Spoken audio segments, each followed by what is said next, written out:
Well, good afternoon. Good afternoon. I'm not sure if I need the microphone. What do y'all think? I'm good? It is such a distinguished honor and privilege to bring you greetings.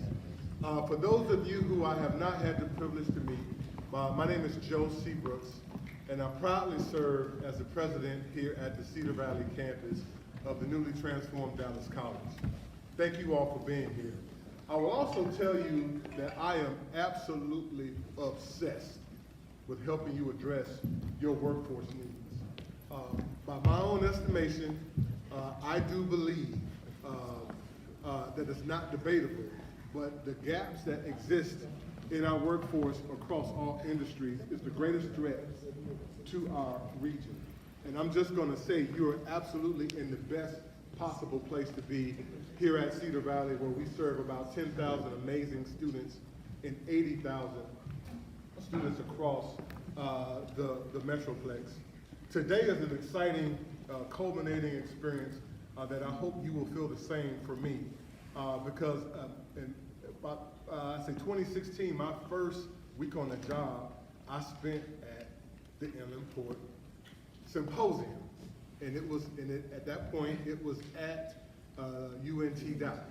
And it was a fantastic experience. It is where I met Mr. Rader and some other of my lifelong friends in here. And I was so amazed at what I learned that day. And I think you're gonna be amazed at what you learned today. But I have a dear friend named Jonathan Sprinkles. That's his real name. You can Google him, Jonathan Sprinkles. He has a phrase that I live by, is that knowledge is power, but applied knowledge is powerful. And so the information that you get today will be transformative.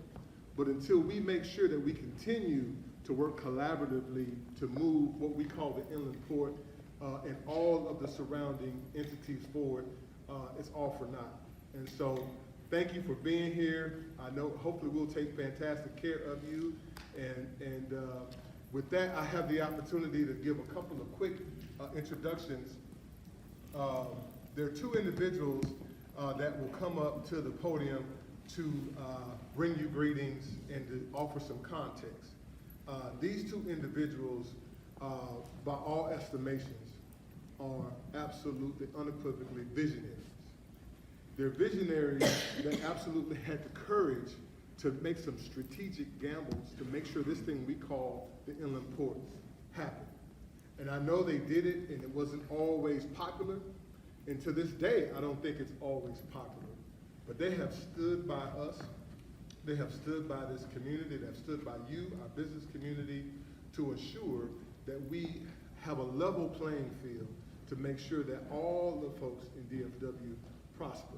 And with no further ado, I'd love to invite to the podium the tenacious Councilman Tennille Atkins, and then by any means necessary, the great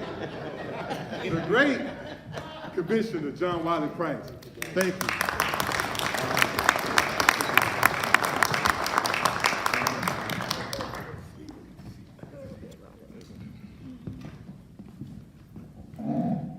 First, let's give honor to God. It's a blessing to be here, especially during this pandemic. I hope everyone is safe and everyone, you can go back to the south part or the east part, whatever you're gonna call them.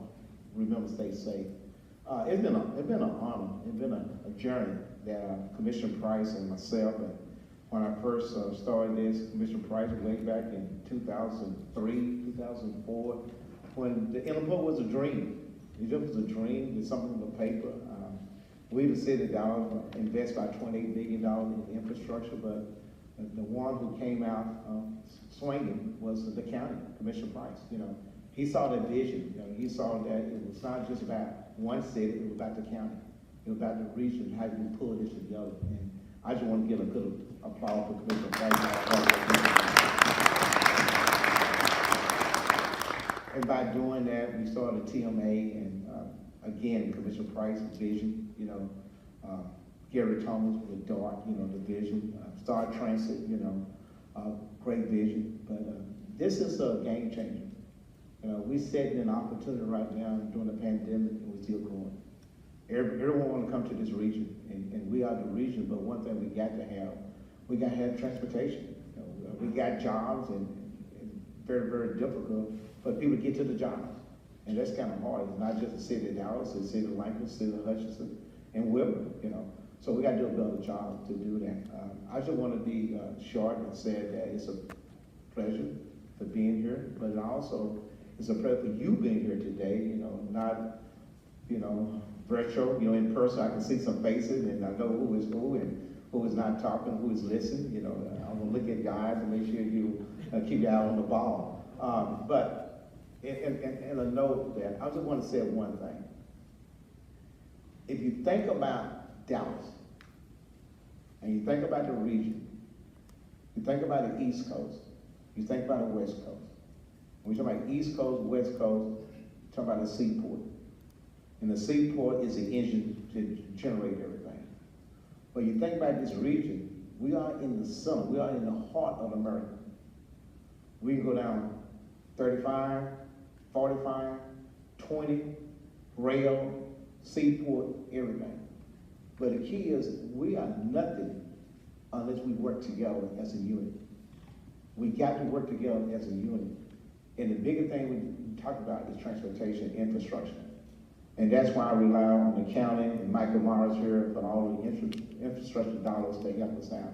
With that, Commissioner Price, you can take over.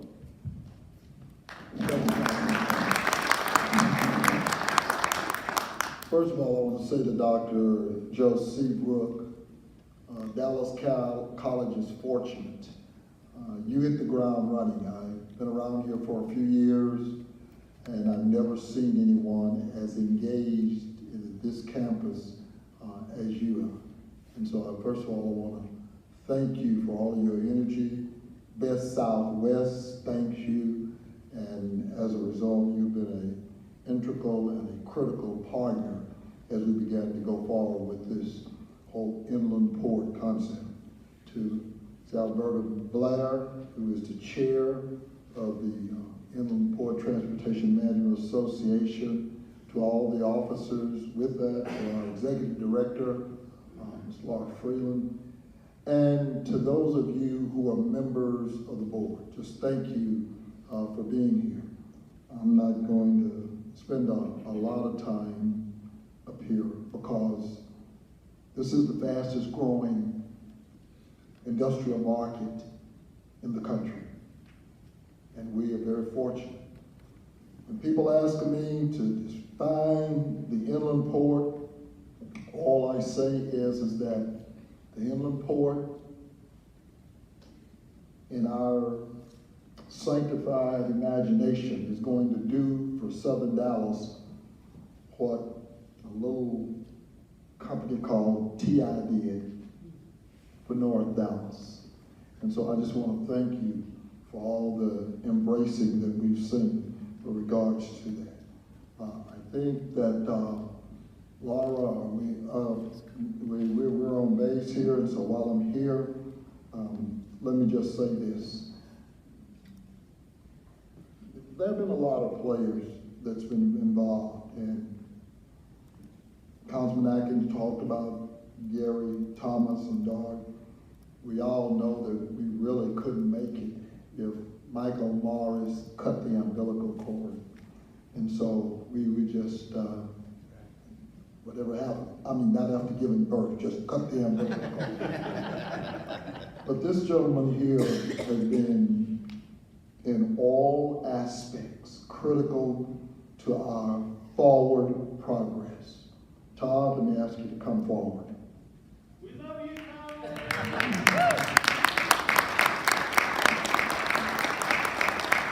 Todd Preston has just been on the ground.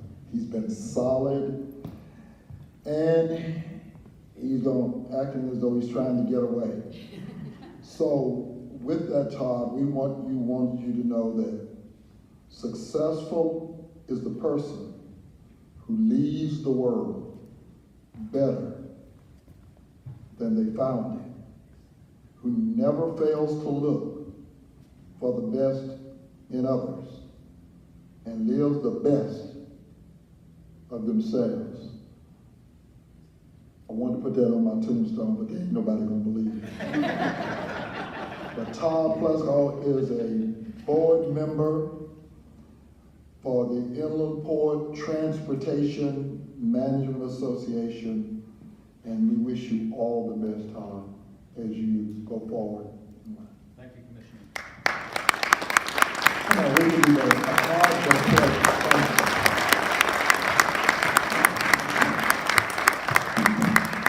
So I'd like to thank Commissioner and Councilman Atkins, because this concept, the idea of providing public transportation to job access into this inland port area to benefit both the businesses but also the residents of the city of Dallas and the communities. Well, it wouldn't have happened without their pushing, without saying, you got to find a solution. So we didn't worked on the plan, we thought about how the plan, but it wasn't until Michael Morris came and he said, I'll help you move that last mile, that last 10 yards to get to success. And then of course we've been really blessed to have Laura Freeland to lead our group, and including the entire board of the TMA. It's really one of the best working boards that I've seen. So again, it's been fun. We do impact people's lives. We're providing mobility every single day. It's going to get better, and we're going to perfect any of the issues that we've got. So again, thank you for the honor and privilege of being able to work with all of you. Thank you.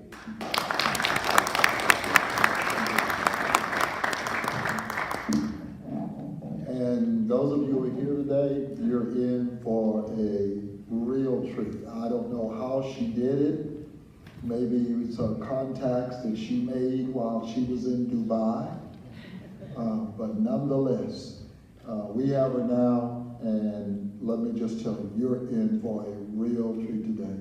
Ladies and gentlemen, I want to introduce the Executive Director of the Inland Port Transportation Management Association, Ms. Laura Freeland.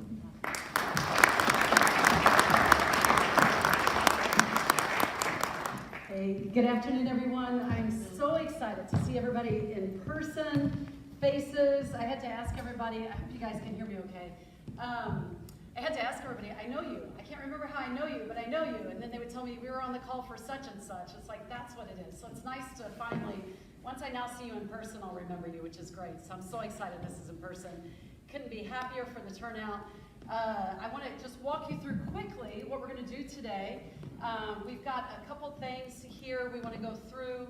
We're going to start with the overview. We did I'm going to do a quick year in review.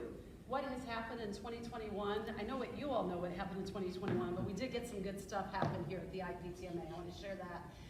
What's going to be great is we did a lot of panels today. So great suggestion by Colin Clark to do some panels. We've got one going on what makes the inland port the fastest growing industrial market, and we've got the folks that can speak to it, the experts here, which would be fantastic. We will give you a break. We will give you some water. We've got it in the back, so we'll take a break here. And then two more panels that I think are really important. We're going to have Nadine Lee, Michael Morris talk about infrastructure and transportation. So with all this growth, you have to make sure that we can accommodate it through the transportation and the infrastructure. And then finally, I'm super excited. It was Eric Brown that introduced me to Plaquemine Port. I am such a cargo gal. My background, although it started off as art history, I ended up starting off at American Airlines in cargo. And ever since then, I've never looked back. And when I was in the Middle East, as Commissioner Price said, it was to do cargo there. And it's my love. But I also wanted to do nonprofit when I moved back to the U.S. And I should have gotten a lottery ticket that day, because I lucked out the day that I found a job that's cargo, logistics, and nonprofit. I don't know how you get luckier than that. So next time, I should have gotten it when I did, but it's all good. So I'm very excited about the Plaquemine Port conversation. We'll close it up and we'll adjourn. I know we had it till 5:30, but we'll try to get you out of here early as well. So very excited about today. So let me tell you about the year in review. Oh my gosh, I could start off with what could have been the biggest challenges, right? I think so many of you guys have heard me say this. What a time to start. Guy Brown did a great job trying to take me around the Hutchins Company to see him. Nobody wanted to see you. January of 2021 when I started, yeah, nobody wanted to see. So it ended up, I got in with a couple folks. I discovered I was like a car warranty person. You know how they call you on the phone and nobody wanted to take my call? And they would listen, like, not doing car warranty. Maybe I'll listen to her. The year got better because I couldn't go into the buildings for the first half. They didn't want me anywhere near. I think being in the parking lot, they were nervous. So then about in the summer, I started leaving hangers. So I became the lawn service people, leaving hangers and letters at their doors, the companies, to say, here's who we are, to make sure they get the word out. But that's in the past. We got some great things that happened this year. And I want to go over this in two parts. The first part, for anybody who doesn't know what the heck that we're doing, I want to just give you a brief synopsis of that. But the second thing is I want to focus on is thanks to the board, thanks to everybody who's been so supportive, we've got some good numbers, and that's what I really want to focus on. So let's get started. Okay, hopefully everybody knows this, but in case you're one of the new folks I did not get from my door hanger or my call, this is what we call the inland port area, right? It's not official, the boundaries, but this is what we came up with to really try to encompass this idea. There are huge employers here. These are just red dots only represent the significant employers. There are so many more. DSV is having their opening today down the street. They're not even on here because they're brand new. So we got a lot of significant employers. And what really happened, and you heard folks talk about it a little bit today, is why did we come up with this transportation? Well, 90% of the folks that work in the inland port actually live outside the inland port. So they're coming outside the inland port into this area. Only 10% of the folks that live in the inland port actually stay here and work here. And so I think it's exactly as said before with Commissioner Price, Councilman Atkins, bringing this vision to say we need transportation. We've got to fix this. That's when they brought in Gary Thomas from DART. That's when they brought in Michael Morris. And what's wonderful is with that vision, what they did was Michael Morris gave us the grant to kick off microtransit. So I've been in Dallas since 1994. I'm admitting this now because I have the job. I didn't know we had an inland port until I interviewed for this job. Other thing I didn't know until I interviewed for this job is what the heck is microtransit? Okay, impress everyone. This is what you need to know. Microtransit is the way we need to do transportation in the future where it's applicable. It's not applicable everywhere, but in the inland port it is. And what's great about microtransit is it's on demand. So it's going where you're going. It's going at the time that you're going. And when you think about this inland port area, the businesses are so far away from each other, you need that on-demand service. And so that's what works out well. So thanks to the grant from COG, we were able to kick off microtransit Monday through Friday. It covers that area I just showed you before. I'll show it to you one more time. Monday through Friday, 5 a.m. to 8 p.m. If there's this peak in demand, you just call Uber Pool. If there's a good thing about COVID, it means that instead of Uber Pool, you get the Uber Pool to yourself because of COVID. It takes you, we've got a lot of folks that are taking it. In fact, it's almost half of our rides are through Uber Pool now. We've got a great program that they thought of, which was 8 p.m. to 5 a.m. when the service isn't running. We've got a subsidy, $3 subsidy for our member companies, and it's that 24-hour coverage. So I got to tell you, I was given a great product. I can't take any credit. This was all given to me, and I'm very, very grateful for this. So my job is to make sure everybody knows about it. We saw the map before. Here's what it is again. It's pretty simple. We just take you from one part of the yellow to the other part of the yellow. If you came in on the blue line, you paid your DART fare on the blue line, well then that blue line pays for that last mile of transit going to the workplace. If you didn't take the DART line in, that's okay. You just pay the same DART fare and you have either the shuttle come and take you where you need to go, and then Uber Pool rates as well. If you haven't joined and you're a business here, I'd love to talk to you afterwards. Look at these prices. I'm in revenue management as my career prior to this. I will tell you, when I talked to Brittany Farr, I'm like, wait a minute, those prices? Okay, we'll do this. These are great. These are fantastic. And what's the purpose behind this? If you think about attrition, you know, average attrition, not necessarily in the corporate world, but what I found here in the inland port, $3,000 to $5,000 is the attrition cost per person. So if you think about, I'm going to take the low end, $3,000, you just got to hold back a few more people that didn't leave and that paid for your transportation for the year. This isn't like my airline days where I'm trying to make a profit. That's what I had to get out of my head. This is about making sure the community invests in this program, because what we found was transportation was the #1 issue. It's solved. It is solved in the inland port. So now we just need everybody to step up to the plate and really be a part of it, which I hope you will. But here, let me tell you about the numbers. Our service started for the inland port area. This nonprofit started November 2020. I could have gone back then, but I started in January, so I get to pick the numbers, and it's year in review.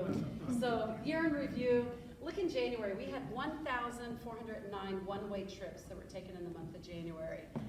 What's fantastic, January 2022, a year later, 2,743. I mean, it's great to see that number almost double. It's been fantastic. We did have a little bit of dip both Februarys. We know that's weather. And wait time. Wait time has done really, really well. 11 to 13 minutes has been the average wait time. There was a pop-up in February. We're working on making sure that gets down to, well, 15 is our threshold, but I don't like thresholds. I like 10 minutes. So 11, 12 is where I'm really always trying to make sure where we are. This is maybe for the transportation local official wonks. I don't know. I apologize. I just called you a wonk. But you might be interested in this. I know it's a competitive side of me. There's two sides to the inland port GoLink shuttle, right? So you've got the area that's covered by DART. They do the one area of the inland port for the shuttle. And then there's the other part that's the nonprofit. Now, when you're a rider, you don't know. You don't see it. It's seamless. But for those, what I really am proud of is DART has started the service in the area. That's the blue line, the amount of riders. What's really neat to see is this gold line is the inland port, how the numbers have gone up for the inland port service. So it's fantastic to see that. And what's important is they're both growing, which is really good. These numbers, I love these numbers. I'm gonna start with Lancaster over on the left. January of 2021, 64 riders, that's all there were, and then it got up as high as 670 in the month of January. I'm really grateful for whoever the Lancaster folks that are out here. We got a water bill insert in there, and that's what really got those numbers jumping up. I'll tell you, I'll do anything for advertising. So water bills worked out well. Hutchins, we're so thrilled with that. Instead of 12, we're now all the way up to about as high as 135. DeSoto's also doing very well. Wilmer, I gotta say, I appreciate Wilmer. If you haven't met Myra Ortez, she is phenomenal. She gets me to every single event. I've gone to elementary school openings. I've done PSA for the 4th of July. It's getting the word out to the residents, which is key. So what I ask all of you guys to do is get that word out as well. So if you be sure to tell anybody you know in this area about this service. Dallas, what's great though is as you see these cities grow, you still see Dallas grows. And that's my important goal, is the whole area needs to benefit, which is great. So we're seeing that growth, which is wonderful. Here's an interesting thing. Did I tell you I did analysis after that art history? I was revenue management, so I really do love numbers. So just a couple more on the number side. Here's what's really interesting about this is in February, when we started recording how many businesses were actually driving to, it was about 36 in the month of February. Look how that's increased, 167 as of this last month, the number of businesses we're going to. And so where the top 10 destinations made up 94% of that traffic, now they make up 73%.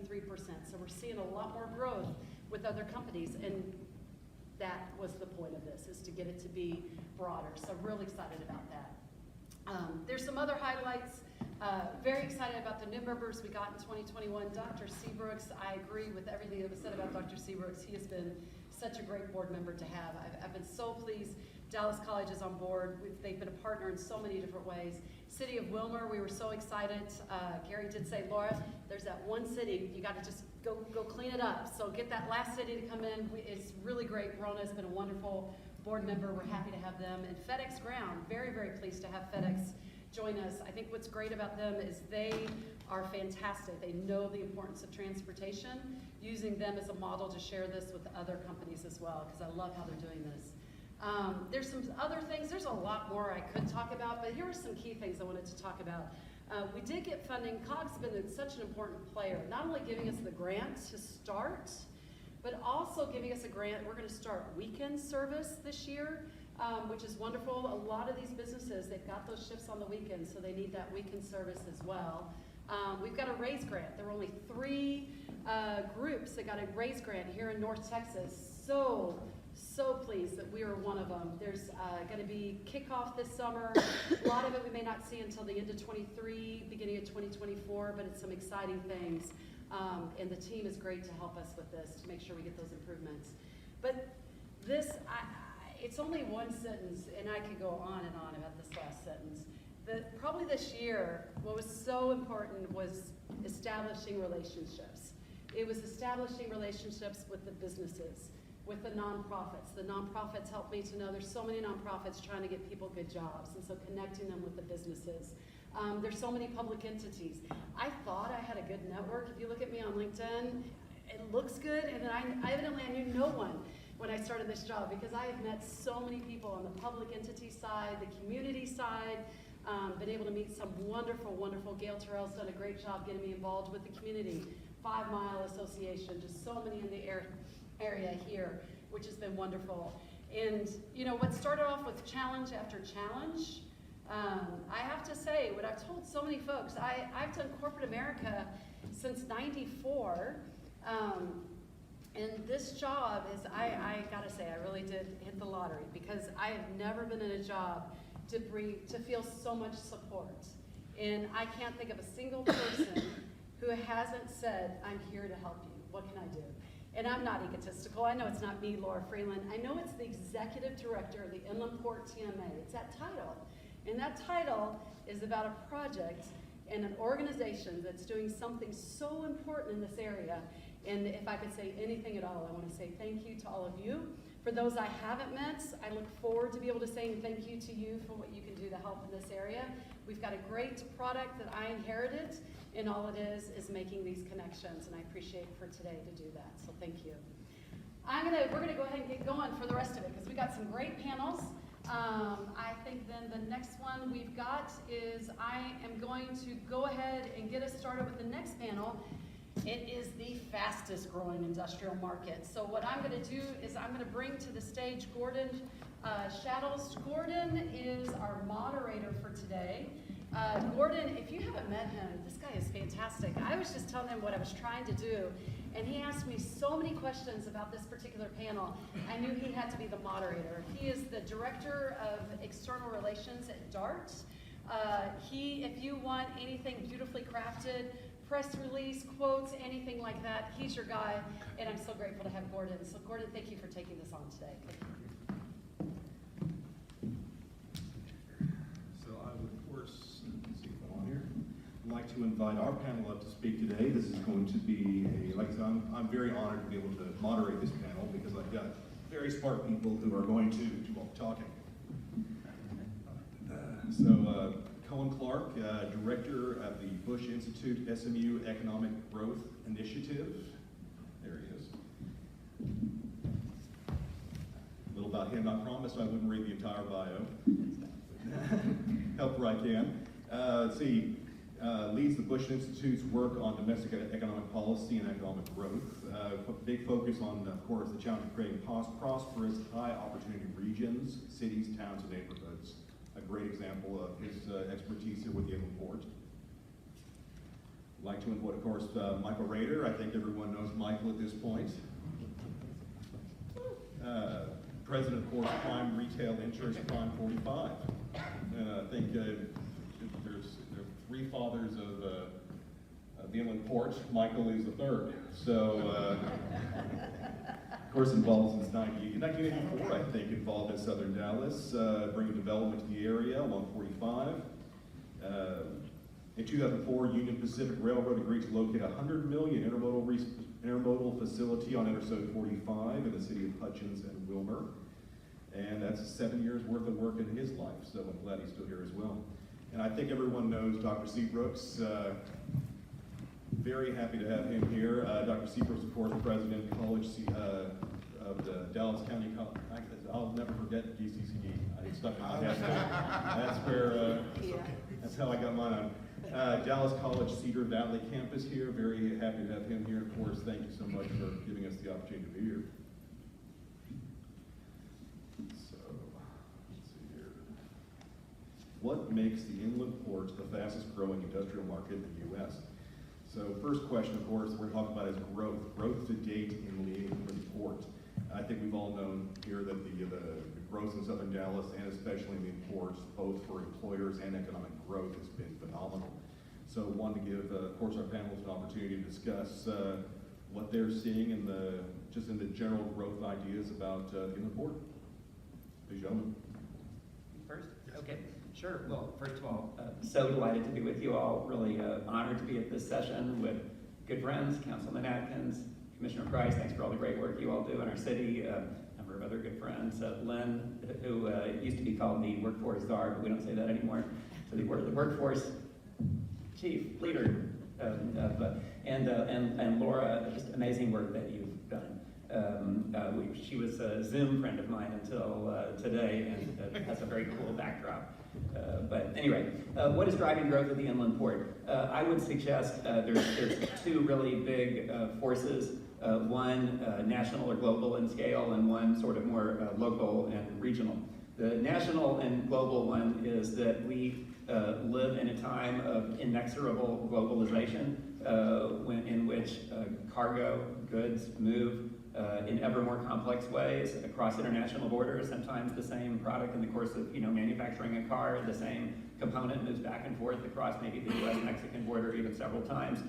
And that's just with us. Goods, at least the components that go into goods, move further and further over time. There is some thought that the world we're living in now, particularly with the war in Ukraine, might in some sense occasion some degree of reshoring, maybe an emphasis on making supply chains more within our nation, goods traveling shorter distances. And in fact, even the U.S. trade representative just actually yesterday said that the administration's trade policy actually calls for having less trade and for manufacturing more of the components that go into our goods here in the United States. I would bet that effort will not succeed. I think that we will find that the forces of economic rationality, if you will, the forces for economic efficiency in the world are just too powerful. And so we will live in a time when the networks over which goods move are ever more complex, and all kinds of facilities that handle and transship those goods will experience tremendous growth. Now, we also know that there's tremendous competition among all of the places that are trying to do that, and not every place is succeeding. I had the opportunity in the last fall to go down and give a talk and spend a day in Laredo. And Laredo is, of course, a very, very different city from Dallas, but it does have the advantage of being an actual port, right on the river, and they have these enormous facilities for moving cargo as well as people across the border. But they're very frustrated in Laredo because typically when trucks cross the border, they do not go to the Laredo inland port very much. They just carry straight on as soon as they're across the bridge, typically to San Antonio or more typically to Dallas. We've just worked out in kind of the competition among all of the places that are nodes in this vast complex network. We've just figured out how to do it more efficiently here, and I'll leave it to folks who've been actually involved in making it more efficient to explain why that is. I will say I think it's part of a broader picture of how do I say this? What we have simply found is, almost despite ourselves, not because of any grand design, the way we have organized our region in the Dallas-Fort Worth, North Texas area just turns out to be a more efficient way to operate a 21st century regional economy than most of our competitors in the United States. Like I said, had there been a grand design, it probably would not have succeeded. It took just a whole lot of trial and error and experimentation. And I think when you actually drive around here, which I confess I've not done as much as I should, and I want Laura to tour me around. But what's really notable is you can see that it wasn't the product of some one single, all-powerful mind saying, let this be. You can see that it was the results of a whole lot of incremental investment and improvement over a long period of time. What worked, it's generally in economics, what works, we keep investing in, and then it grows. So that's one, is the global goods trade. The other thing, which I'll say more briefly, is obviously in part, any time you talk about moving goods into or out of the Dallas-Fort Worth area, you also have to talk about serving the Dallas-Fort Worth market. And the Dallas-Fort Worth market is growing very, very fast. We're talking about the easily, in terms of absolute numbers, the fastest growing metropolitan area in the United States. 2010 to 2020, we experienced just under 1 million people growth in the region, up to 7.8 or 7.7 million rather. And the most recent data just out the last week from the census suggests that all of the big trends in terms of where people are moving to and where people are moving away from over the last decade have accelerated over the last year. And DFW wasn't just first, but it was first by a long ways over the number 2 and 3 Phoenix and Houston areas. So there's just tremendous growth. You can say why in some sense is that? I don't want to I've written about this a lot and don't want to go on, but in some sense I think that we have, despite all our challenges, and I know you all are tackling those challenges. It's hard work every day, and we certainly have a great many challenges still to solve, but despite all that, we just seem to be a better place to do business, a better place to grow a business, a better place to be a kind of middle-income family trying to make ends meet and to chase the American dream and realize a better life. We're just more affordable, more easier to get around than most of our competitors. And that has turned out to be a giant formula for success. So as the market grows very fast, not surprisingly, the places that are nodes of the transportation network, even that serve the region, are going to grow very fast. So we just got those things very much right. Cool, thank you so much. Let's see, Michael, a little bit, of course, Scott did a great job, that large high view, that the 10,000-foot view. Let's zoom in a little bit here. Give me some information on what you're seeing on the growth in the inland port specifically. Well, I'm very pleased to be here. It's exciting to join you with this. Laura, thank you for this opportunity. And Dallas County Inland Port Area and Transportation Management Association. I'm really pleased that I've got intellectual beside me. So I'm not so bad anyway. One of these days when I get an education. I do have an education in dirt. I figured that out. I'm an old guy, maybe the oldest one in here from what I'm looking at, but I came down here when I was about 40 years old. So we have seen a lot of dirt. One of the things you don't want to do if you're an investor is buy dirt and have to eat it because it's not a good taste. So you actually want to see some development coming on it. Over the years, I've seen a lot of activity. We've tried to make a lot of activity. I've seen it go to other places. My initial investment was made on one decision. I drove down here with some guys who told me that they were buying land. They're from California. They were buying land in Dallas. I said, okay. And I'm from Tarrant County, a dairy farmer area. Hurst Hughes, Bedford, and Colleyville. So I come over and I see 3 interstate highway connections within 5 miles. Put some money in, get it back in 3 years, ride to the upside. Well, as some people in here know, Commissioner Price and Atkinson, the upside takes a little bit longer than that. So we have worked very diligently and seen a lot of success. We missed some people or missed some good projects. Dell Computer one time was considering us for a facility.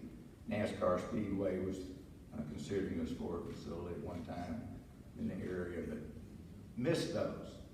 But the logistics location did not change. We have the logistics, the better logistics than any place in North Texas for transportation of goods. Dallas-Fort Worth, the regional, Michael Morris knows this, fastest growing area in the country. We are the fastest industrial growing area in the country, and also the fastest, Dallas County in the ports, fastest in North Texas and Texas. So we got a lot of positive things going. We started in 2003, well, I'm going back. I had Burlington Northern Railroad for an intermodal facility in 1995. Unfortunately, I got a call about 45 days before closing, and the director of real estate with Burlington Northern told me we're not closing. We're merging with Santa Fe. And there was a little project in North Fort Worth that the pros started called Alliance. So we missed out. But that really got me going because I was thinking about, that time we had about 1,600 acres. How am I going to develop this? Need another intermodal facility. Fortunately, we are not only have 3 interstate highways, we got 2 major Class 1 railroads operating here. So I started chasing a company called Union Pacific Railroad. In 2003, after 6 years chasing them, we get in a contract, and we did 2004, we started construction of an intermodal facility. The same time that was taking place, a little company called FedEx shows up in Hutchins. And the mayor calls me and he said, FedEx is here. I'm giving you this history lesson because it really comes down to what's going on. FedEx is here. Well, I did a little facility in Fort Worth, 15 acres for FedEx. How many acres is it, Mayor? 100. Don't let them out of your office. So I come over now, so started working with FedEx, and to get a FedEx deal done, we needed some infrastructure. So you call me. It's not the Ghostbuster deal.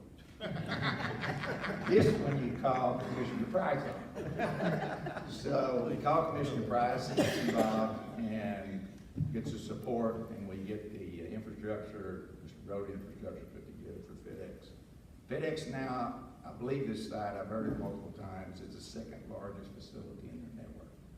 So now we got Union Pacific Intermodal, we got FedEx. People have got a flood here. We've got all this logistics and got the big names.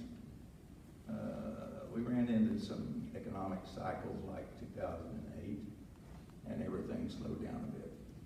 Subsequently, we keep working. 2012, we culminated a study called the Dallas County Infrastructure Analysis.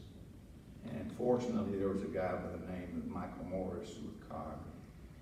And he helped pull this together. It was the county, 5 cities working together to bring this study together. And it was a study to say, what's the existing infrastructure, what are we going to need through 2035?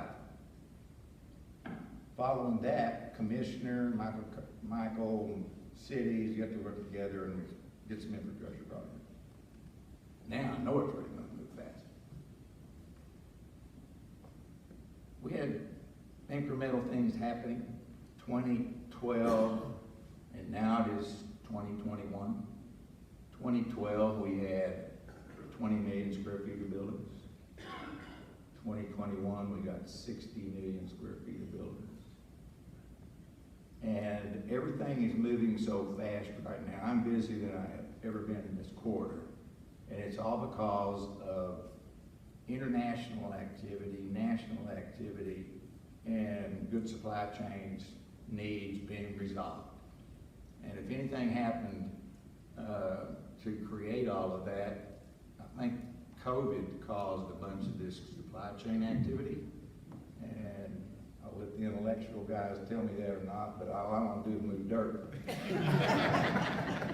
I think that COVID caused a lot of that, and it caused everybody to start realizing the importance of the logistics, more so, especially all these big corporations.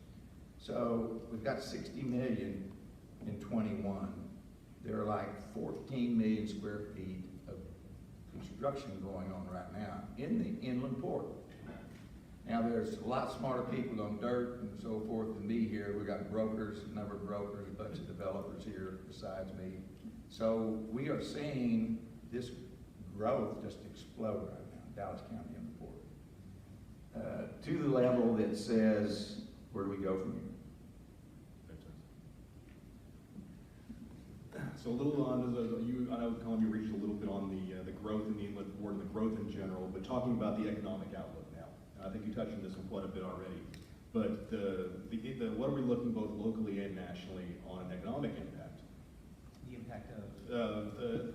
growth, of course, in the Inland Port area, but what kind of effects are we going to see in a global outreach route on the economy, and how is that going to have an effect on North Texas area, but Inland Port especially? Well, I guess let's briefly touch on the nation and the world, because we are a great, trading and financial and business center for the nation. What happens in the nation is for sure going to wash up on our shores, right? So I think we have we have a growing list of significant challenges, despite the fact we came into this year with a lot of what you could call very powerful tailwind behind us in the U.S. economy. I think the challenge from inflation is serious. If I had to guess, probably we see the peak inflation rate sometime in the first half of the year, and then probably it gets better. The reason why I think that is because of course, economists will endlessly debate. They'll say on the one hand, on the other hand, and people will say, why can't you have a one-handed economist, right? But I think that you can basically say what we did is we juiced demand for goods a whole lot through a wide variety of public policies and other things. And the whole supply chain, everyone who manufactures and moves goods, has struggled as hard as they can, despite some real adversity with the pandemic, to try to keep up with that demand, that they just haven't quite been able to get there. But we have a really ingenious private sector, and they will figure it out.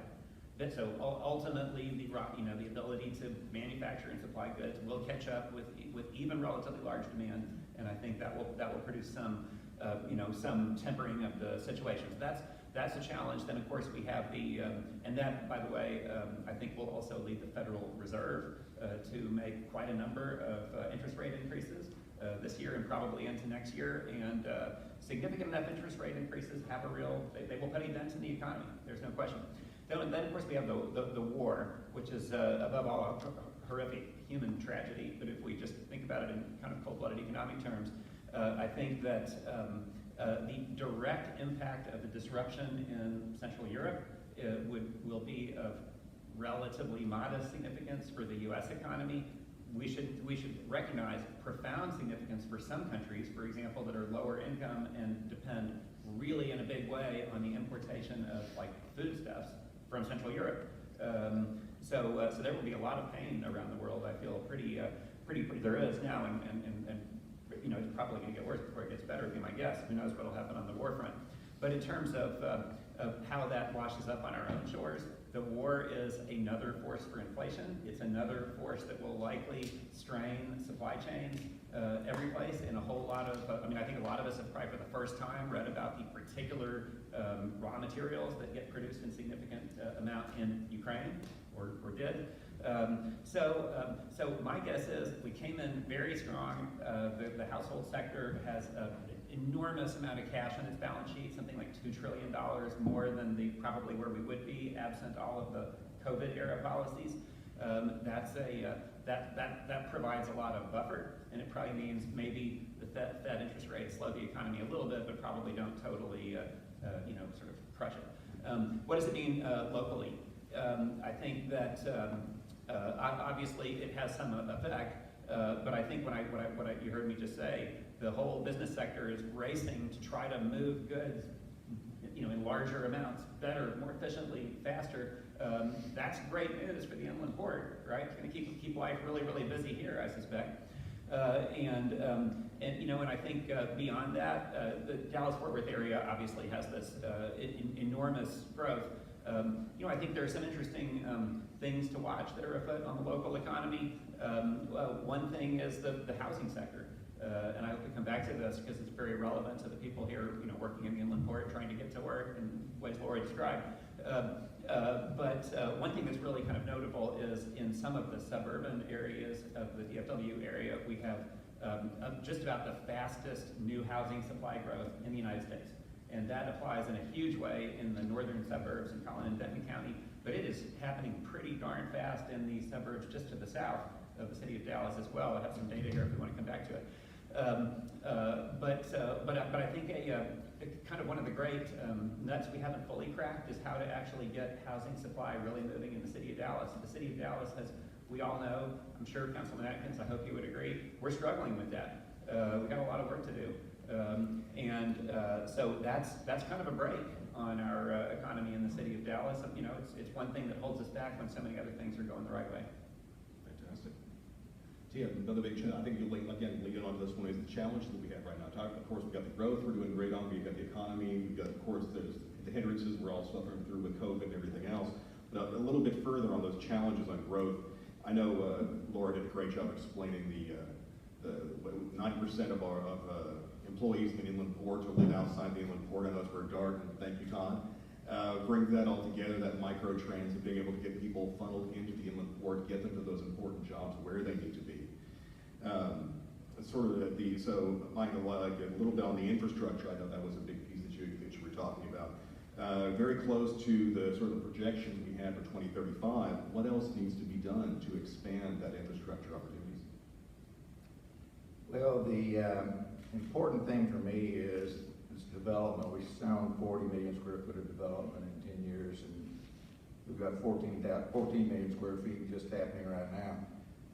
It's not square feet and all that, but it's the job creation we've got. When you've got all of this population coming here from the north for jobs, having the jobs ability here and growing that, we should be making penetration into our local market. Dallas, the city of Dallas has got the most population in the inland port.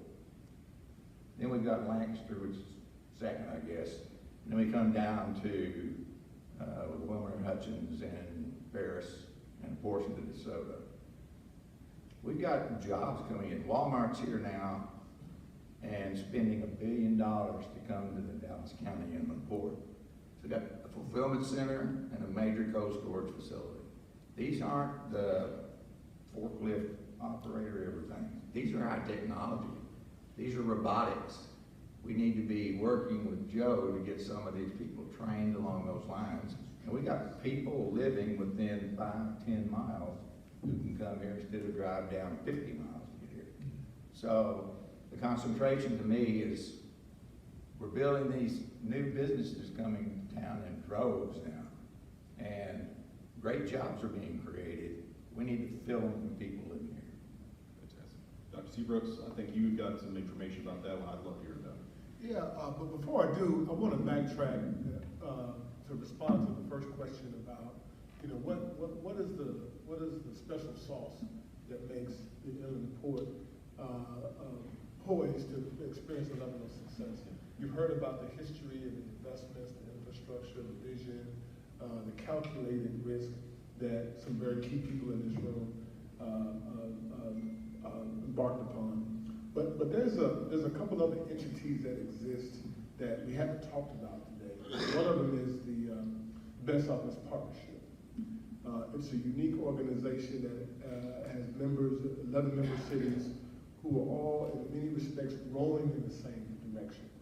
And many of those cities have very strong economic development programs that also work collaboratively to figure out how do we meet the needs of the businesses that are coming here. And so a little shameless plug, but Mayor Kerry Gordon from the wonderful city of Box Springs, Lester's mayor, shared this regional master plan that is a culmination of every piece of information a developer would need. Potential housing stock, infrastructure, anticipated growth, information on population, and folks who are currently in school or in the workforce. And there's a couple of slides I'll quickly share because one of the things we fought since the day I've been here. I'm late to the game. I'm Johnny come lately. I didn't get here in 2016, but it's almost astonishing how people wear Dallas on their sleeves and love everything DFW, but didn't have a clue about Southern Dallas County. The misperceptions, folks, is just it's incredible. I can't tell you, please don't feel bad, but if I had $1 for every person to say, I've never been to this campus, it's so beautiful, it's one of the most beautiful campuses I've ever experienced, I wouldn't have to work. And there's this, and so we have allowed our history of Dallas, which is unfortunate, right? To create these misperceptions, and I call them truth, lies, and alibis, why you shouldn't invest in Southern Dallas County. And so being able to be a part of this organization, to put the factual realities of what is happening and who is down here, it is amazing to me. And so this particular slide, and if you have your phones, you can collect, there's a live GIS map that you can sort by city.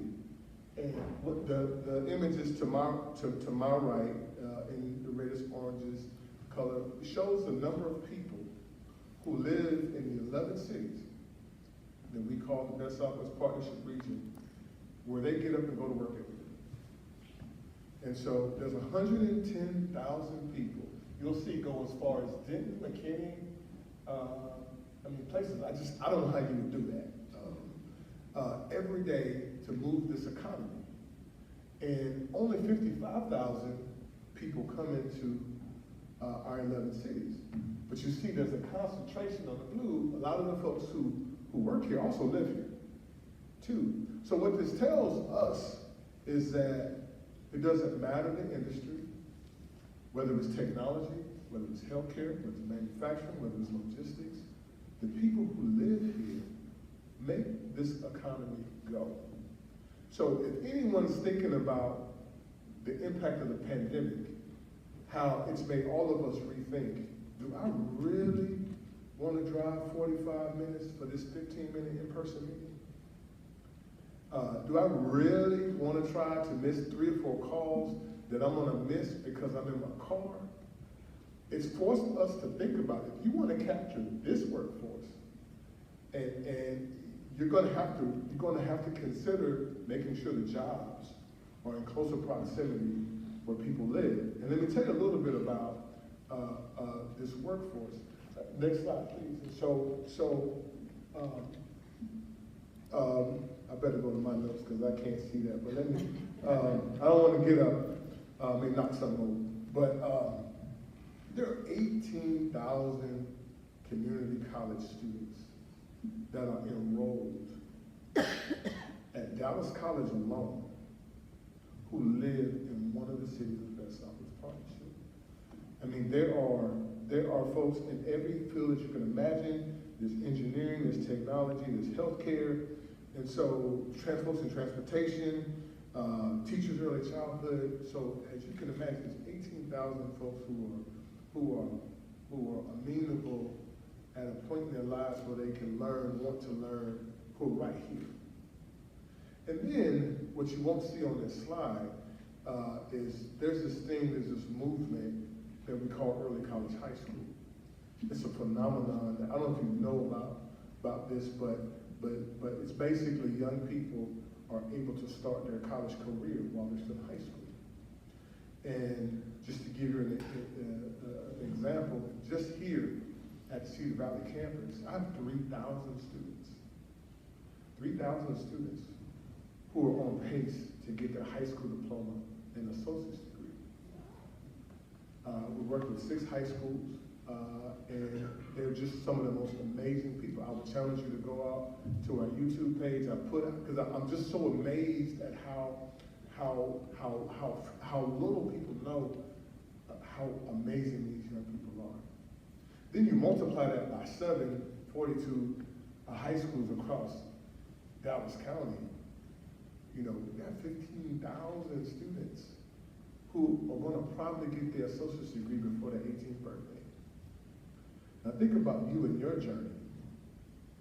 I don't know about you, but I wasn't really ready to sit in nobody's college classroom when I was 16. I was trying to figure out how fast I can get out of this class to get to that girl. So there's some unique culminating things that are happening that is not happening anywhere else in the United States of America. And like I told you earlier, I'm obsessed with helping you solve your workforce challenges because you should not have one. With the location, the pace and the rate that people are being prepared, and the homes, we hear all the negative stuff, but the homes that our students are being raised in down here, there's something to be proud of. And so I apologize for going off script, but I just needed to say that. There's some other things that won't show up on a spreadsheet that is uniquely prepared us to take the world by storm. No, that's fantastic. In fact, it sort of leads me automatically to my next question there. You got hands-on approach with the students in Dallas College. You know exactly where their passions lie. What is what does that future student look like? What is that student right now who is that future employee who's going to lead this growth and build that economy? Who is that person? What are they interested in? Boy, I tell you, he's gonna stick it to me. So let me answer that two ways. I'm not running for office, I promise. But let me answer that question in two ways. Number one, when we talk about workforce, let's talk about households. Let's not just talk about the youngest people in the household who probably has the largest number of years left to work. But there are a lot of parents and caretakers and loved ones who are underemployed, who are taking a job, driving halfway across this community, making less than they would if they knew about what's happening right here. So that's point one. Number two, so let's talk about our generation that's coming through the pipe. They absolutely know they have choices. They absolutely know they have options. Now, can I be honest with you? Now, this is gonna hurt some of your feelings, and you're gonna make some of you mad. Just promise don't stay mad, okay? But because of the different corporate stories and stories out in the media and what they've observed with parents and grandparents experiencing job loss, there's a generation very suspicious of the traditional corporate structure. They're very concerned about their talent being exploited and then being left with nothing. So I can see a couple links because I've done some interviews with students, and they'll tell you they want to be at a place where their values align with theirs. They want to be at a place that will help them grow, a place that's flexible. That is the number one thing that I'm hearing. And be flexible, but while everybody's being flexible, don't leave with all the work, right? They're very, very, very specific about what kind of work environment that they want. Another thing too, and I was sharing this earlier, I want to partner with you because I want to challenge you to think about how you recruit a little bit differently, because the pandemic has exacerbated their comfort with meeting people new. I remember as a young fella, they said stranger danger, right? That is like times 20, right? I mean, they are very concerned about who they interact with because they don't know who they can trust. And being isolated for so many months on end has exacerbated that. So your recruiting strategies will need to be you have to become a little bit more familiar. And you have to become a part of that community that you're trying to recruit from.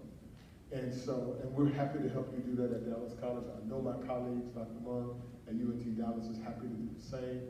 But it's going to take a while, I don't know how long, for this generation to really overcome some of the social deficits that they've had to endure that we take for granted.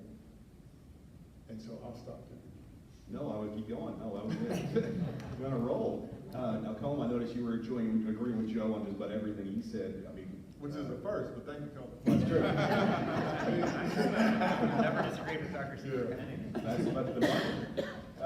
The employers, the new employees have choices now. There's right now, I know there's more jobs than there are people to fill them, or at least interested in filling them. What do employers have to do now to get those new employees in? What is the build there? Well, I think the first thing to say, and I think this is it's really important people start to take this on out there, is that the concept of labor shortage, skill shortage, et cetera, is exacerbated by the pandemic, but it's not mostly about the pandemic, and once, the more the pandemic recedes, it'll be, we'll solve it, right? On the contrary, I think we'll be talking about major labor shortages in the US economy, certainly all through the 2020s and probably well beyond. There's a really powerful demographic reason, which is that the grand total number of people consuming goods and services is growing a lot faster than the grand total number of people producing them. It's all about the age distribution. And that's not going away. So I think all that happened with the pandemic is that we accelerated to a certain degree the retirement of a vast population of baby boomers who were going to be retiring in large numbers every year. So a little bit of that got pulled forward. The numbers who are sort of sitting out of the workforce and might otherwise be in it because maybe, rightly fearful on the health grounds over the last couple of years or other factors is not tiny, but it isn't enough to explain most of the challenge. So it's going to be with us. Now, so I would suggest that employers are going to have to, I totally agree with everything Dr. Seabrook said, they're going to have to compete in all kinds of new ways.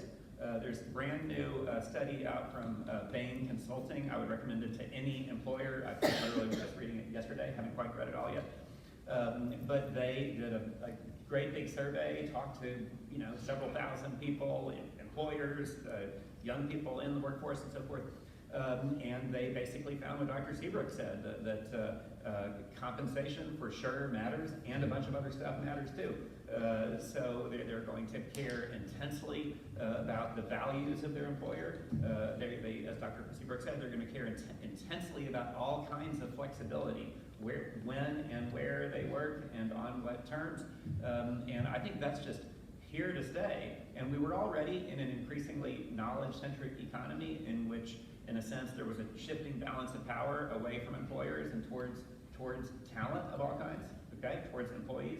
I think, again, the pandemic accelerated that, and that balance of power is just going to keep swinging. So Bain was basically saying, expect ferocious competition. That competition, we should generally see it as a good thing for America on the whole, if basically the result is that it drives up income levels for a wide swath of the population. Many people who haven't participated so well in the growth of the economy over the last decade or two, probably going to have a really good decade if they're ready to work hard.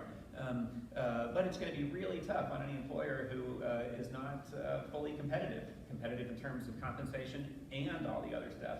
And I think then, I think in addition to sort of getting clear in your organization about what your values are and how you're going to treat people and the kind of flexibility you're going to allow, I think employers are also going to have to wrestle with some of the things that Laura and her organization have been wrestling with. They're going to have to think about, the kind of employees we want to employ.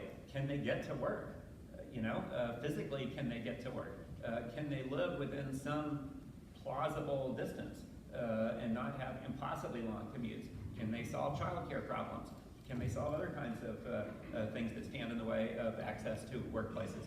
Whatever it is, I think most creative employers, the ones that will win, will not just get the first batch of stuff right, but they will actually get more intentional about issues of, maybe they won't all become, I don't think we're going to go back to the company town where employers build a bunch of housing, but they might start caring a whole lot about the where housing is getting built and with what quality.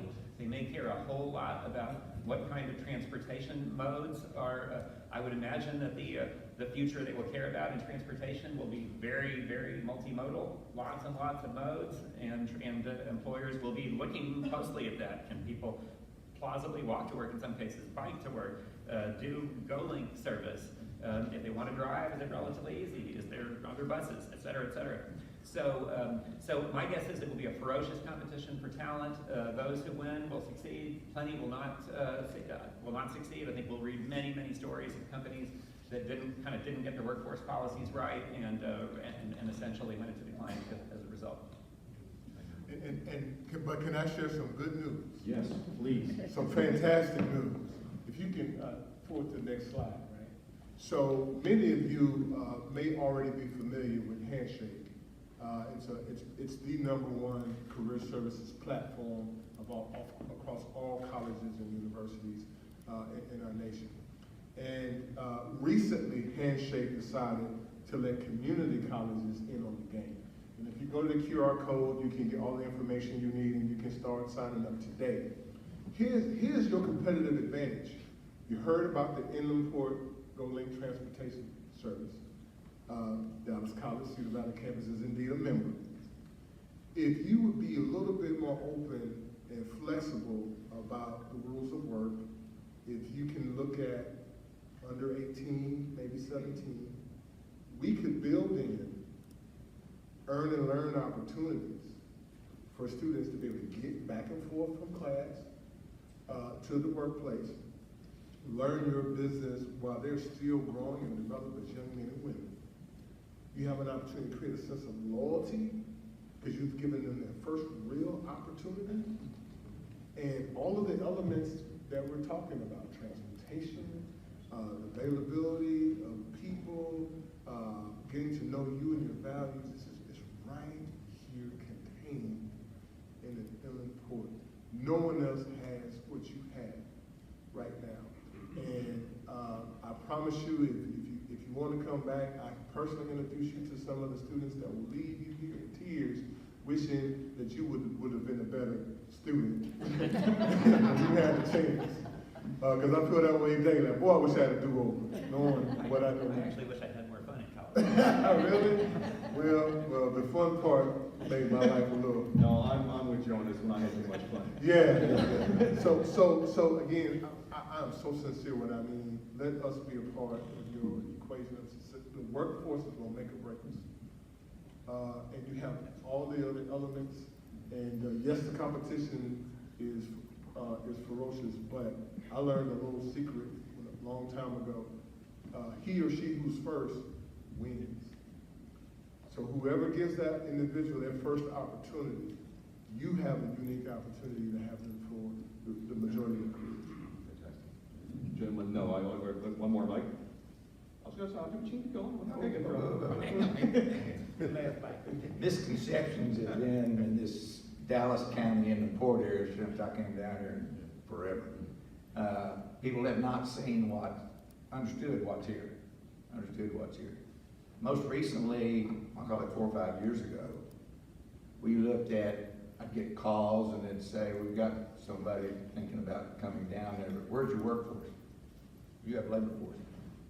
Now, corporate America has figured out the logistics deal and decided, they figured out the labor force is here. We're coming, we'll get the labor force because it's here. About 15,000 jobs over the last 10 years. I'm going to tell you there's 6,000 coming by the end of 24. That's what's built up right now. So get ready for it, Dr. Steve. I'm ready. Because they got to get up their parents' house. I'm committed to that. Yes, Gentlemen, thank you all.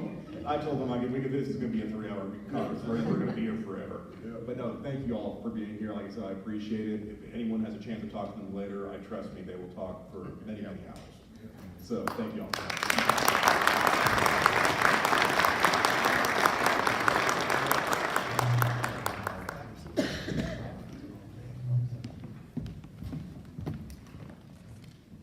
You heard the story, The Tale of the Two Cities. Anybody read that book, The Tale of the Two Cities, in the north and the south, in the southern part of Dallas? And you heard all the growth and the importance of the Inland Port. The Inland Port is a nucleus that is going to grow. But how it's going to grow is a part of the life. You hear one thing, companies who come here got to give back to the neighborhood, back to the community. Money got to stay in the community. Money got to circulate in the community. The reason why, other part of the city, the money may turn 5 or 6 times. You saw the map, driving 90 minutes, 45 minutes, bedroom community, taking the money out of the community. So the developers here, we got to keep the money in the community, train the resident, educate to make sure it grows. If we grow the inland port, we're gonna grow society, we're gonna grow neighborhood, community, we'll be well off. And one thing I definitely need, quality of life, walkable neighborhood, trails, place to eat, place to go, entertainment for the family. You just cannot take the money and make the money and take out the neighborhood. So I want to make sure you take it home with you. Okay. Mike? We got a break. We're just running a few minutes longer, so if you guys want to take about 10 minutes, 15 minutes. So thank you. We're going to go now to this next panel, and we're going to talk about now how transportation and infrastructure keep pace with the inland port growth. And again, I'm Alberta Blair, and I'm the chairperson for the IPTMA, and I also wear another hat. I'm also the director of public works for Dallas County. So this is definitely a topic that is to my heart. And in other words, how are we going to keep up with definitely getting the infrastructure done? And I think that was touched on a little bit in the first panel. So we have two distinguished, two distinguished, very good. When do they come? People here on this panel to talk about that, that really have a clear understanding on what that means here. So with that, I know you're familiar, but if you're not, if you're from outer space and you don't know these two individuals, I'm going to give you a quick bio for them. Miss Nadine Lee. Miss Nadine Lee is the President and Chief Executive Officer of Dallas Area Rapid Transit DART, a 13-city transit system covering a 700 square mile service area with bus, light rail, commuter rail, and paratransit services, where she leverages the talents and expertise of 3,700 employees to deliver the people's transit system. So give her a applause.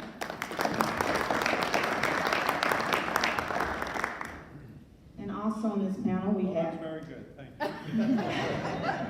And again, Michael, they may be from outer space, so you know who you are. Michael Morris has been on the staff of the Transportation Department of the North Central Texas Council of Governments, the Metropolitan Planning Organization for the Dallas-Fort Worth area since 1979. That's all I'm going to say. Give him a applause. So with that, I know you have a few slides and a few presentations, so Ms. Lee, I'm going to let you start first. I don't have any slides. Just in general, just an overview. Yeah, that's fine. So you all may have heard that we just recently did a bus network redesign that launched on January 24th. And as we talk about how to improve transportation, not only to and from the inland port, but in the southern sector specifically, we are trying to take steps to really pay attention to what's happening down here, because there's a lot of growth that's projected. And what we want to do with our services, because it's a little bit easier to deliver transit services in a little less time than it takes to build new construction projects. We are trying to really watch what's happening down here and make sure that we're always providing the services that will actually meet demand for transportation down here. And so of course, we launched our bus network redesign on January 24th. To date, so far, our ridership numbers are up. Yay, that's a good thing. Up by about 10,000, which doesn't seem like very much, just sort of on the surface, but when you think about the fact that ridership is only really at about 60% of pre-pandemic levels, that's actually huge, huge growth for us, which is very exciting, and it tells me that we're on the right path as far as bringing people to the places they want to go and trying to serve them better in the corridors where there's higher ridership and higher travel, better mobility. So the good thing is that the bus network redesign that we launched is just the first step. We have a lot of improvements to make on our bus system, and that is really the precursor to any other significant improvements that we make on our bus system going forward, which we're of course studying right now One of the things that I want to point out is that in this area, particularly as it relates to the inland port, is that we don't just have fixed route bus service, we also have GoLink service that provides a lot more places, a lot more access points for people to get to their destinations. Obviously, as you all know, an intensive port system that has a lot of warehouses and distribution centers is not necessarily conducive to high density travel and high density residential, but making sure people have the opportunity to get to their destinations at the warehouses, even though the warehouses may be half a mile or a mile long, we may be able to find ways through the GoLink service to get them door to door, which is a really important aspect of trying to get people out of their cars and traveling in higher capacity vehicles.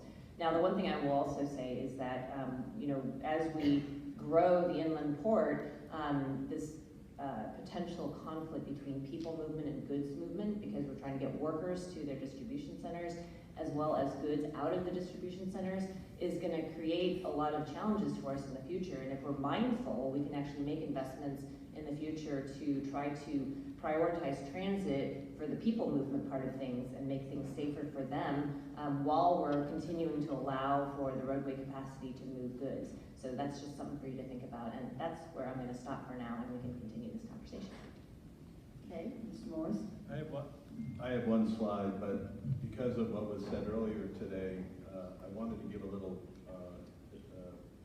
historic background for those of you that are new, the magnitude of effort to this particular point. So take my slide off if you don't mind, so people don't look at that slide. I had a slide, I'm going to get that slide back. Councilmember Atkins and Commissioner Price, thank you very much for the invitation. Laura, thank you very much for what you do. The RTC invested in an organization, you and Alberta and other members of the board, thank you for hitting the ground running. Todd Plesko, you were recognized earlier today. There isn't a person in this region that I work with that isn't more deserving of the recognition Commissioner Price gave you, very well deserved. Shannon Stevenson is here. My name was said a few too many times today. Shannon, if you just raise your hand, she does this every day down here, and she really needs to be given the credit for the work that we're doing. And then on the break, I ran into State Representative Carl Sherman is here. So I don't know if he's still with us, but it's very nice to have a state representative come back to his home, let's say roots, because you were part of the team that helped create the vision. So State Representative Sherman, it's nice to see you again. The DFW Miracle is a dynamically priced managed lane system that we're partnering with the private sector that results in the private sector putting $13 billion into our most congested freeways. So we don't have to put in $13 billion and we can spend it in other parts of the region.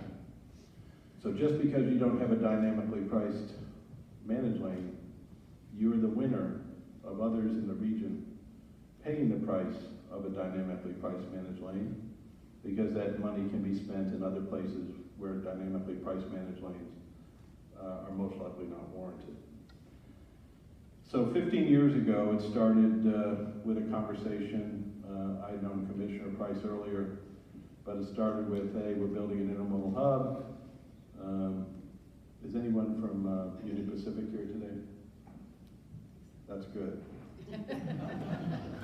Union Pacific Railroad says, yes, we committed to build a grade separation over our new intermodal facility, but we never committed to when we would do it, so we'll just keep that roadway closed until we get around to it. Well, it was a major east-west thoroughfare street for the community. It is now being severed by a north-south intermodal facility, and it wasn't acceptable to us in the public sector that that was a plausible future. So we started with 2 grade separations over the intermodal facility. Then we advanced Loop 9. Loop 9 is now under construction. There was a vision back then. Rick Williamson, when he was chairman of the Texas Department of Transportation recognized Commissioner Price's work in this part of the state. So to think way back then, this focus you're in was recognized by the head of TxDOT as we advanced Loop 9. So you have now Loop 9 to your south, Interstate 20 to your north, 45 to your east, and 35 to your west as part of this. Before July 4th, your homework assignment is to understand what the double hockey stick is. So Alberta you'll email Alberta, or Alberta will tell Laura what is the double hockey stick, another investment in another $20 million of east-west Thoroughfare Street access. Your intermodal hub at that particular point no longer is an intermodal hub. It is a logistics hub. There's a huge difference. An intermodal hub, the train comes in with largely containers.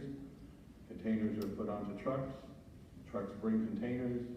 Intermodal train takes them out. A logistics hub now has additional track that's being built. Sheet steel comes in. It's loaded to a manufacturing facility, and say washer and dryers come out. So the people that are now ringing the doorbell of your community are now true manufacturers. They're manufacturers of materials that like to be moved by train and can be a product that then is moved by train after it's manufacturing.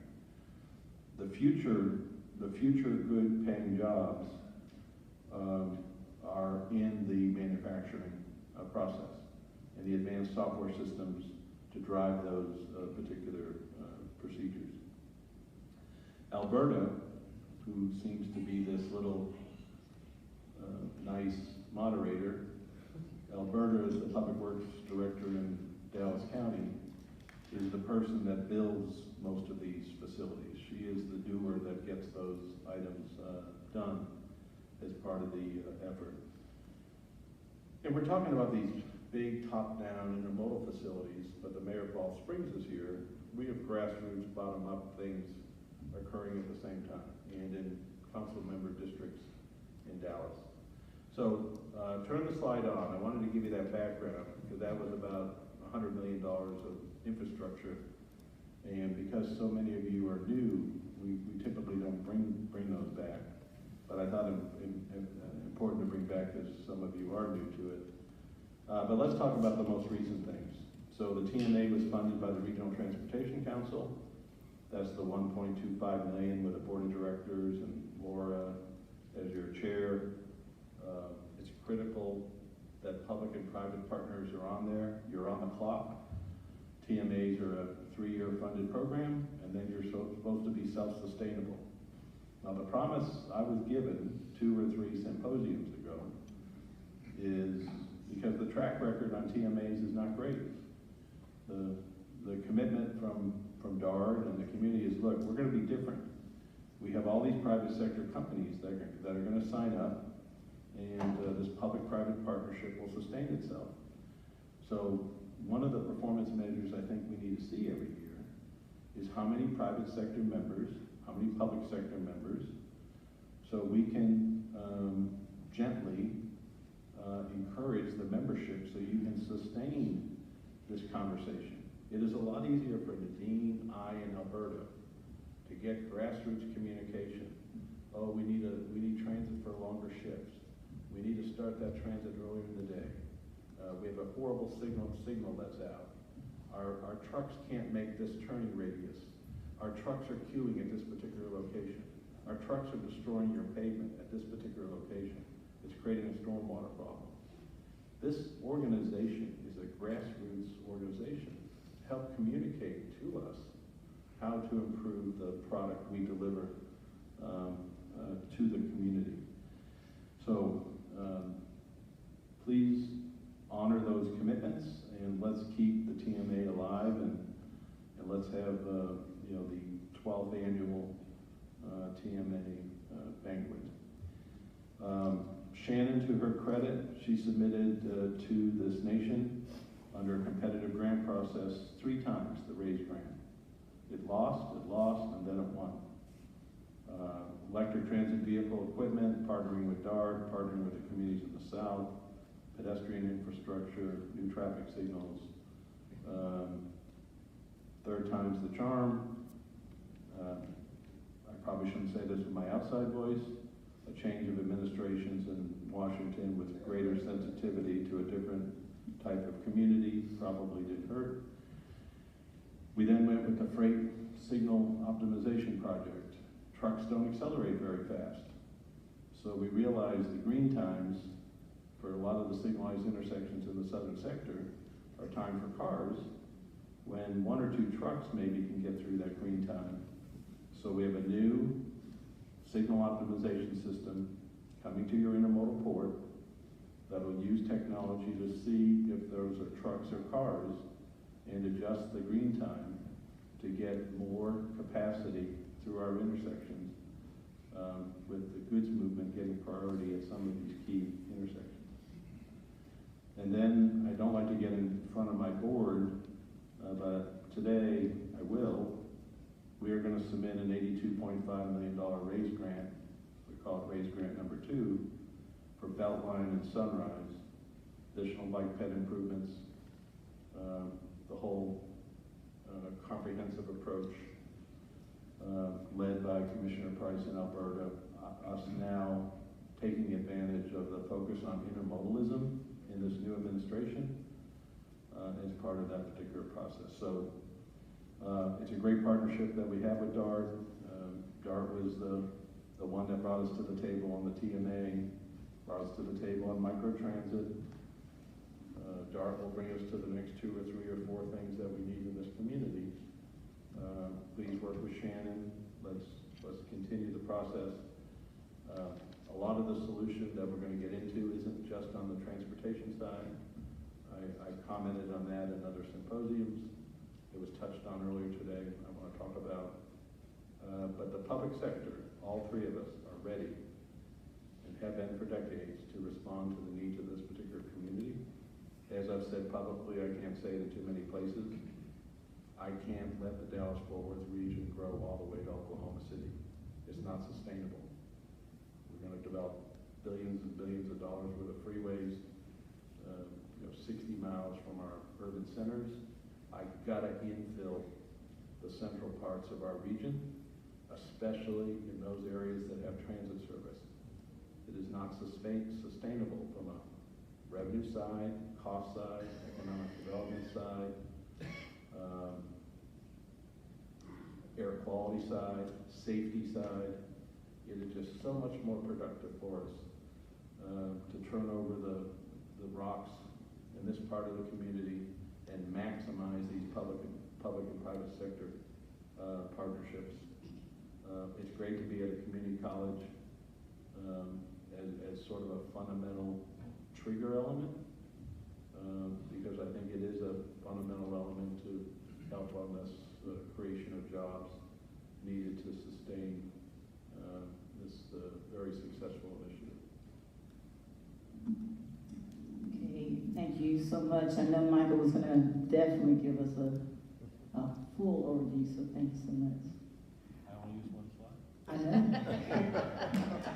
know. With that, I know we've heard a lot about the pressures on infrastructure. I think the previous panel touched on a few items, from housing to just key elements, and I think you even touched on some of that too, Michael. What do you see as key to the pressure, besides the jobs, besides all that? What do you see as key in the sense of pressure to us doing these improvements and getting the infrastructure as quickly done as possible? Yes. Okay. Thank you. So I'm a strategy person, and I think that one of the biggest obstacles to every organization, every region, in trying to figure out how they're going to target their infrastructure dollars is really understanding what we're trying to achieve. What do we want the future to look like? I think about, of course, I came from Los Angeles, and I think about the whole Dallas Metroplex, and I think this applies to the inland port area as well. We have an opportunity to look ahead and see the growth that's coming to our region, and we can make some really conscious decisions about the future and how we want to operate our transportation system, so that it's actually a system that provides access for everybody, can get everybody anywhere they need to go within the region, and do it very efficiently. But that doesn't mean that we have to do it all by single occupant vehicles, right? So I think as we look forward to the future, and I alluded to this in my opening remarks, is that, you know, we know that when the inland port grows, we're going to have to figure out how to accommodate goods movement, efficient goods movement with the people movement for people who are traveling in and out of the port complex, and also just getting to any of the destinations they want to go in the southern sector, as well as in the north. But, you know, our focus right now is on the south, right? So I really think that, you know, we have an opportunity to look at that future and plan out where our targeted investments have to be, because the reality is, I don't hope this isn't a surprise to anybody, but the reality is that we're always financially constrained. We always ask for more money than we always ask for more money than anyone has to give, and also we can't possibly keep pace with the kind of growth that we're projecting if we're always relying on building new capacity on our roads and highways. So where could we actually make investments that would actually have more impact quicker and actually serve people well? Well, certainly transit's one of those areas. You know, as I mentioned before, we're starting with our new bus network, you know, and we're planning to build upon that and provide better services as we move into the future. And of course, we have to tweak things here and there, but the reality is that we now have a better sense of what people's travel patterns are. We know that the inland port is growing. We know there are a lot of jobs there. To the point of that Michael made about manufacturing, we know that there's not only you know, the minimum wage jobs, but there's opportunities for growth opportunities for the people who are working in some of these warehouses. So we know that there's a viable career pipeline for people to access if we can just provide the services that people need and grow the services with the opportunities as they're growing in the inland port. So the question for this group is how bold you wish to be. So the way public entities respond, they forecast demographics into the future. We just did that. We see two major potential horror stories. We have a smaller market share of our population growing in the future inside our three transportation authorities. So population wishes to grow where our transportation authorities currently don't exist.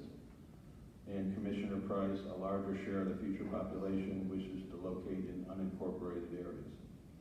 Now, you as cities, you're fighting a legislature that basically is restricting your ability to expand your ETJ, so you at least get police, fire, land use responsibilities in a city, in a home rule city, in an unincorporated area where the legislature doesn't give those rights to a commissioner's court. Can you imagine what's going to occur in the quote Wild West if we can't make some corrections to that?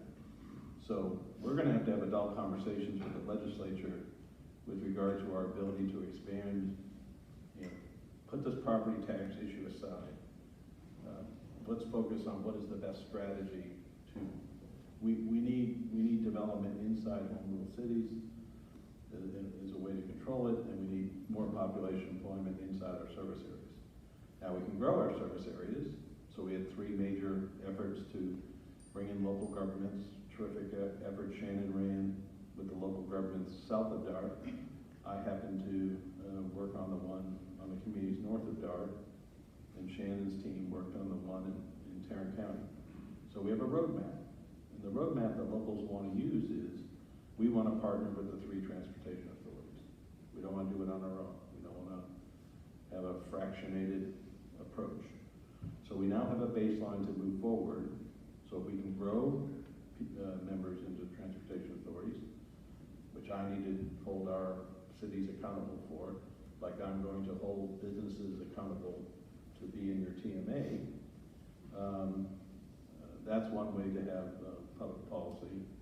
And the other is to work with our legislative delegation and create some authority with local control, which I know is a bad word in the legislature right now. But the success of this region has been local control. The boldness comes from if in fact we can get the income distribution of all the employees within 5 miles of this building today, do a survey, we don't want their name, we don't need their zip code, give me the income distribution of the employees within 6 miles of this building. And then let's do the survey of the housing prices that are equivalent to those jobs within 6 miles of this building. The reason why you guys are bringing transportation, my hope is transportation is in a panel here 10 years from now, because we've then solved it on the land use side. The reason why transportation is a panel is you have a failure in land use and you need transportation to solve your problem.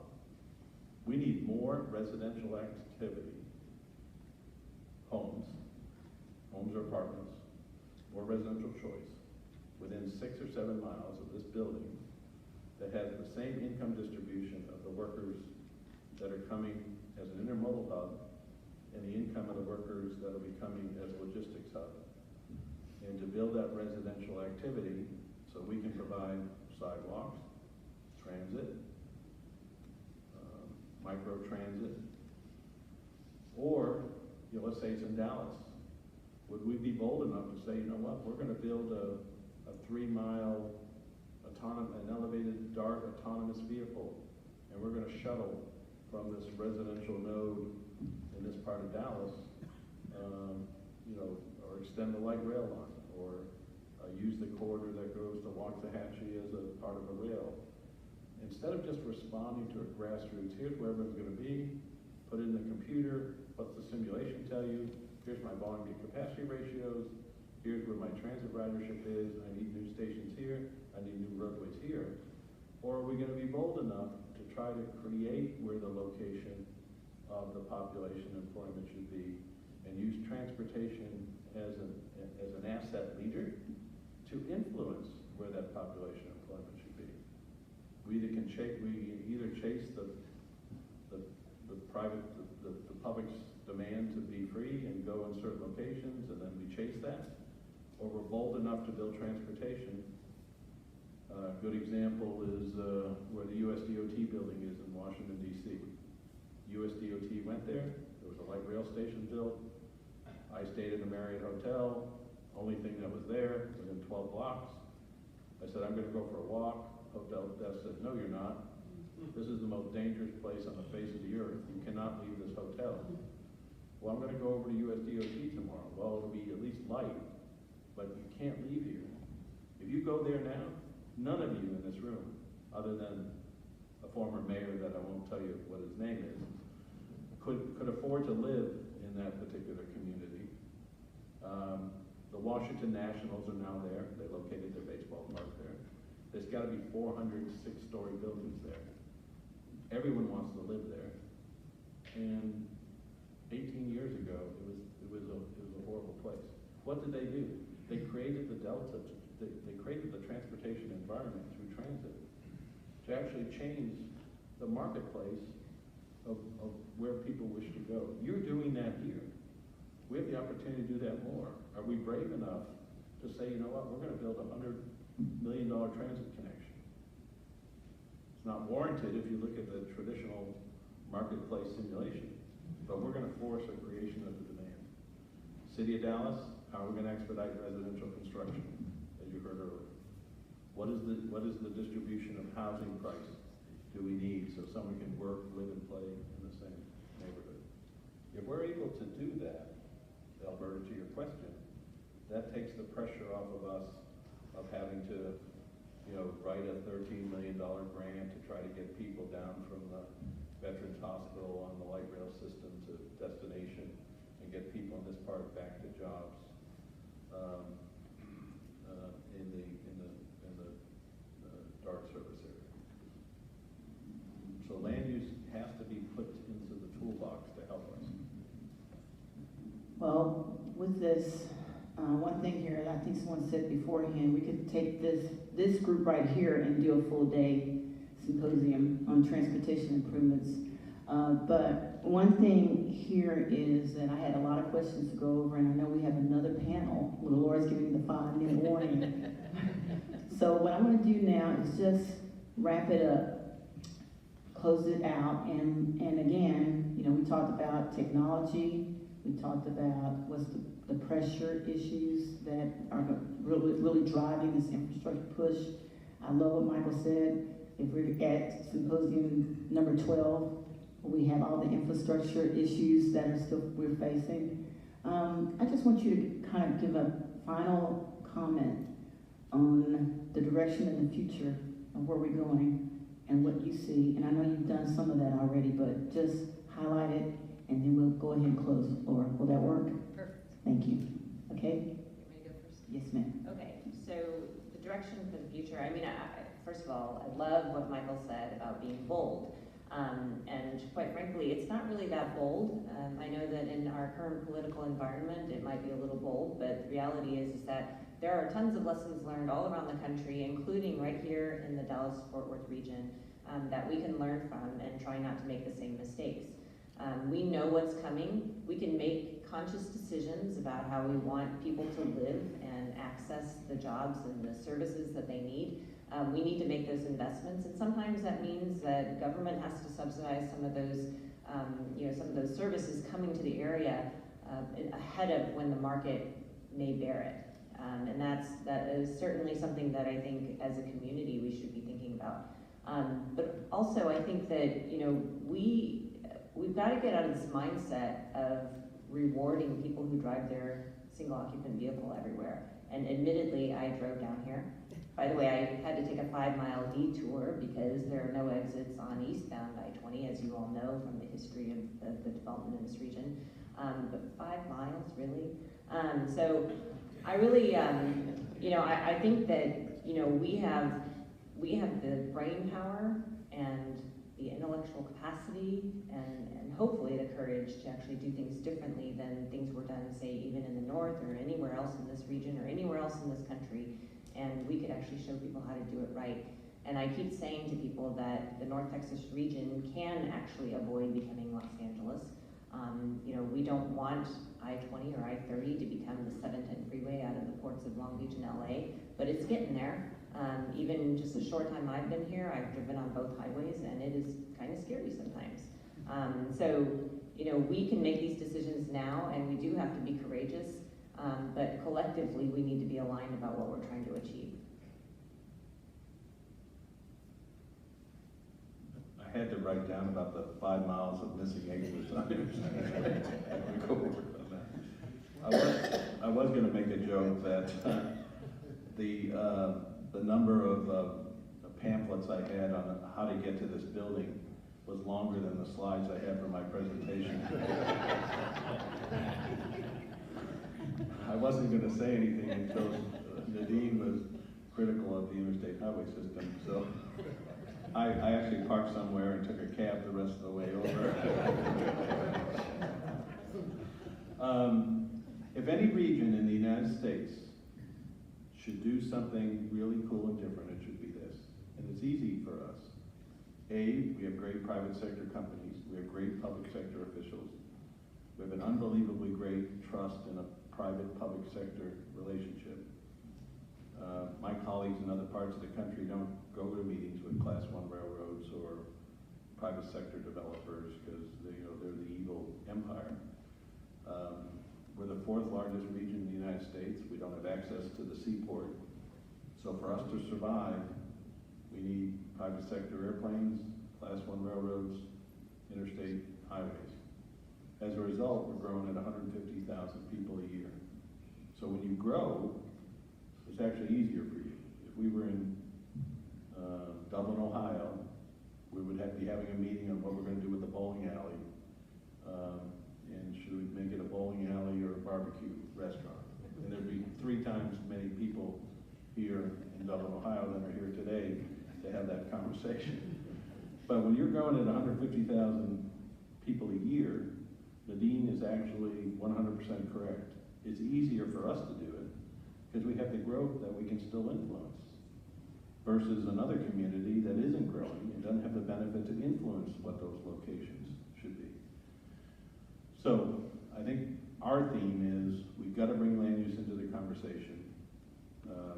We've got to develop a job housing balance.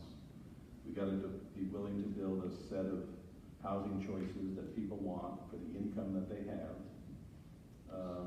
As you continue to bring people to the community in a fast-growing area, we need to respond with various transportation options. The TMA is a critical thing in my mind to be a fulcrum for that conversation. But I think it's time to maybe year 5. Well, for me, it's probably year 20.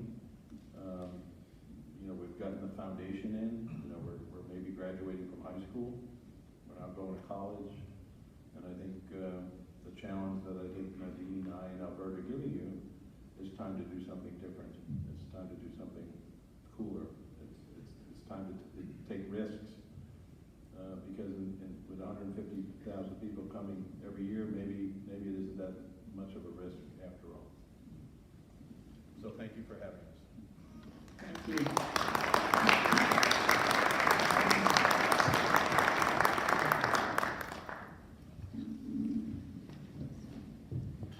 Commissioner? As we come forward, Michael talked about the fact that we are at Seaport. Well, I'm going to tell you, we're going to get as close to it today as you're going to see. It's a little place in Louisiana called Plaquemines. And before this venture, I'd never heard of it.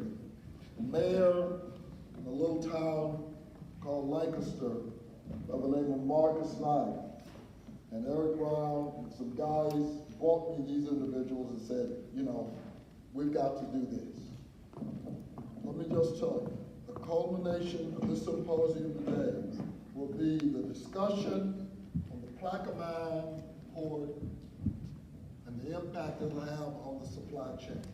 I want to introduce the executive director of Plaquemine, Sandy Sanders.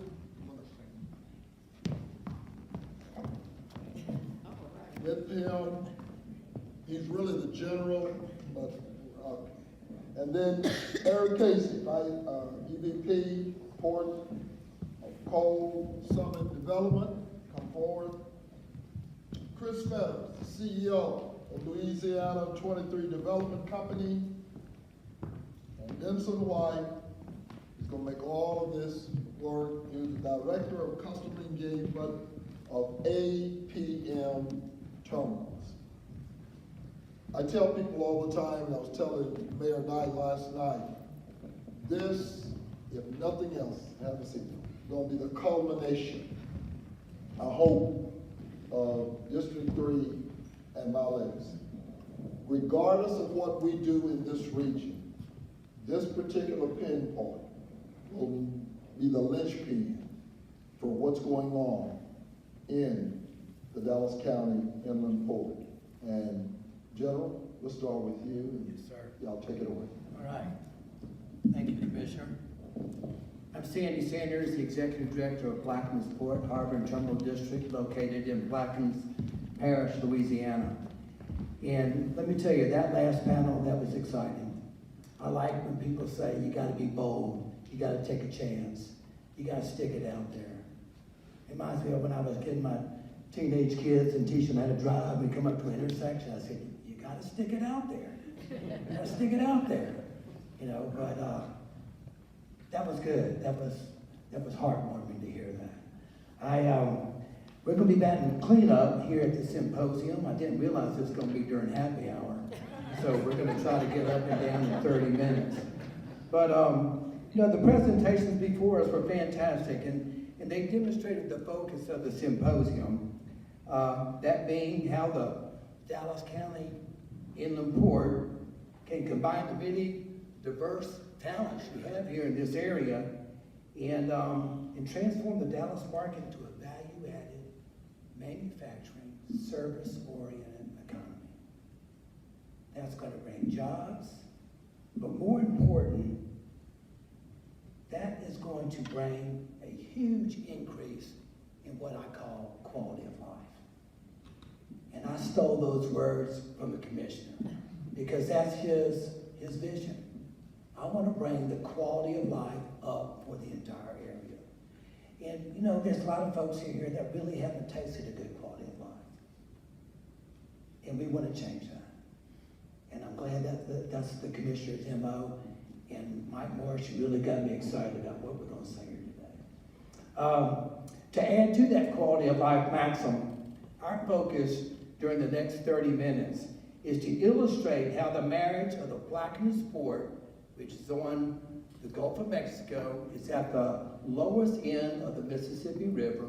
We call it the Louisiana Gulf Gateway Terminal. But how Plaquemines Port and the marriage with DCIP, the Dallas County Inland Port, will impact the supply chains that are right now plaguing the greater Dallas metropolis.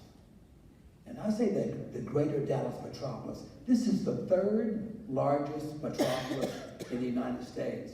And as y'all have heard today many times, it is the fastest growing. So yes, this is bold, but you know, Dallas is bold too. And this will serve as a catalyst of the Dallas market transformation. So it's really cool. Our panelists today, they've already been introduced. They have a long bio, and you'll see during their presentations that they really know from whence they speak. So I'm pretty excited to be here with them. Chris Fetters, he's our port developer. Chris came in with the concept of public-private partnership like we've never heard. Our port is going to be a $15 billion conglomerate when it's all said and done. And I'm not asking the governor of Louisiana, nor am I asking the President of the United States for 1 penny. We're going to bring the infrastructure in, and just like the commissioner and I were talking about last night, concentrate on the infrastructure, and then let private industry bring their private dollars in and develop the port. So we have Denson White with us. Denson's with AP Moeller Terminals at the Mobile, which is a sister port of ours. And he's been with AP Moeller for over close to 20 years. And Eric Casey, he's the Executive Vice President for Ports with the Coal Summit Development. I got to brag on him. He's a Marine veteran of 26 years. He's a FAA-18 pilot. He's served in multiple combat deployments. Thank you for your service. Thank you, John. So, here's the setting of our presentation. We have a multiple set of single points of failure when it comes to the supply chain serving the greater Dallas area. First of all, prior to the Panama Canal expansion, over 60% of all ocean-going vessels that carry cargo could no longer use the canal. Why? They had outgrown the canal. They had outgrown the canal. Furthermore, 60%, this is astounding, 60%, over 60% of the total amount of imports that come into the United States come through one port. Los Angeles, Long Beach. LA, Long Beach. We have seen how that's a single point of failure with this pandemic, right? Lastly, the greater Dallas metropolis is served by rail coming from the West Coast. You think as a bird flies, you'd probably be serviced by Houston, wouldn't you? But you're actually served by a port that shares 60% of the income, imports, and it's railed all the way from LA Long Beach into Dallas. So with that being said, with that intro, we're going to look at the Dallas market from a pre- and post-COVID basis and the emergence of the Gulf of Mexico ports. So with Chris, talk to us about the Plaquemines development and the purpose of it. Sure. So, and thank you all for having us here. Eric and Marcus, thanks for introducing us to this group. Commissioner, thanks for your support and your guidance. Sandy and I often talk about we're more at home in Dallas than we are in our own backyard. So You guys have been very, very welcoming, and we appreciate it. So the Louisiana Gulf Gateway Terminal was a concept that was first addressed almost 25 years ago as a result of the Panama Canal expansion being announced. It was actually done not by the port administration that Sandy now serves under, but under another port, trying to identify a better location on the lower part of the river that would not be restricted by bridges or any other congestion points and would allow a new Gulf Gateway to emerge out. So it was predicated really on two things. One was the expansion of the canal, which has happened, and the second one was the deepening and the widening of the lower part of the Mississippi River in order for it to match the aperture of the canal. And last year that occurred. Congress finally released that final bit of money.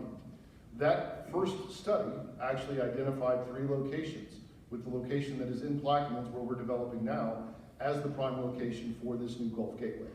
So this is not exactly something, to Mike's point earlier, this is not something that happens fast, but the area has been turned and identified for a very, very long time. It was reanalyzed and re-upped 10 years ago, or almost 12 years ago now, in a study that brought Sandy on as the executive director. And then most recently, as we've been engaged with AP Moeller and others, we once again reanalyzed that entire area and confirmed that this is the best location for all the reasons that we'll discuss today. So our business case is to serve as a Gulf Gateway, meaning that we're not there to put value-added manufacturing and assembly on our dock. We're there to move cargo on and off our dock as quickly as possible. I'll say this and I'll turn it over to Denson. Really, in the last probably decade, there's 2 models that exist in the world right now for ports. One is what we identify as what's going on in New York, New Jersey, meaning that it's a 200-300-year-old port where a massive metropolitan area has grown up around it, and the waterfront property is now very highly valued. And so you don't want to put 1-story DCs and rail yards on the water, right? You want to put a 55-story, $3,000 per square foot high-rise. So what do? They move the port. The second model is what has now become known as the Savannah model, and probably Mobile's quickly becoming that 3rd generation of it, meaning that they try to find inland port partners to move the cargo on and off the dock as fast as possible. So where they did it in little towns called Greer, the Plaquemines project was adapted to look at little towns called Dallas, right? That way we can push the cargo as close to the user as fast as possible. And then all of the discussions that we had today really have become the problem here of Dallas. We want to get you more cargo quicker. Thank you, Chris. And as I said, Denson works for AP Moeller Terminals. It is the 2nd largest terminal operator on the globe. And their sister company is AP Moeller Maersk, which is the world's largest carrier shipper on the globe. But Denson, talk to us about the Mobile growth. Yeah, the U.S. Gulf has just continued to explode and move forward. The question we all ask ourselves right now is, why are we not using the Gulf right now, right? Why is this concept all of a sudden an option? Well, the infrastructure in the Gulf hasn't been there. The infrastructure for the Panama Canal is not there. Sandy started off with a key. The Panama Canal expansion did not complete until 2016. So now the infrastructure in the Houstons, in the Mobile, is just now catching up to what was in other places. Plaquemines provides us a direct opportunity to build a gateway terminal, and we cannot express this enough. It is going to be a facility to where we get product off the mainliner vessels, onto the rail, onto the river system, and feed the Texas and U.S. Southeast, the fastest growing markets in the entire U.S., and they're going to have to be fed this way because they're not putting more railroad tracks next to the railroad tracks coming out of LA now, and they're already at capacity. So if we're going to continue to grow, we have to be the catalyst to provide you the opportunity to continue your growth into the central part of the U.S. Thank you, Denson. Eric is in the storage business. And what we found, modern ports need to have a tremendous amount of storage to have, it's never a smooth income of cargo coming in and out. So, Eric, tell us about the emergence and the shift on that focus. Okay, and thank you everyone for allowing me the opportunity to be here with Cold Summit. We're in the Dallas area already, and we're growing in the Dallas area some more. We have a little facility about 1.5 miles up the road, about 343,000 square feet of cold storage that is now in use, that we just finished putting together in December, and we're building another one now because of the demand. To give you an idea of what we're talking about here, especially regarding cold storage, prior to my coming to Cold Summit, I was the CEO of the Port of Delaware, and we were the #1 fruit importer for North America. So I had 1 million square feet of cold storage under my control every day. And our big problem was making sure that our footprint turned over fast enough to meet the demand signal of the United States. And what we're seeing with over 40% of cold storage in the United States being 45+ years old, the demand signal is way outrun the supply and the capacity capability, especially in the cold sector. So we came in and said, we're going to adapt a concept that most real estate developers, cold storage real estate folks don't do. First off, we look at it as cold storage supply chain support through real estate.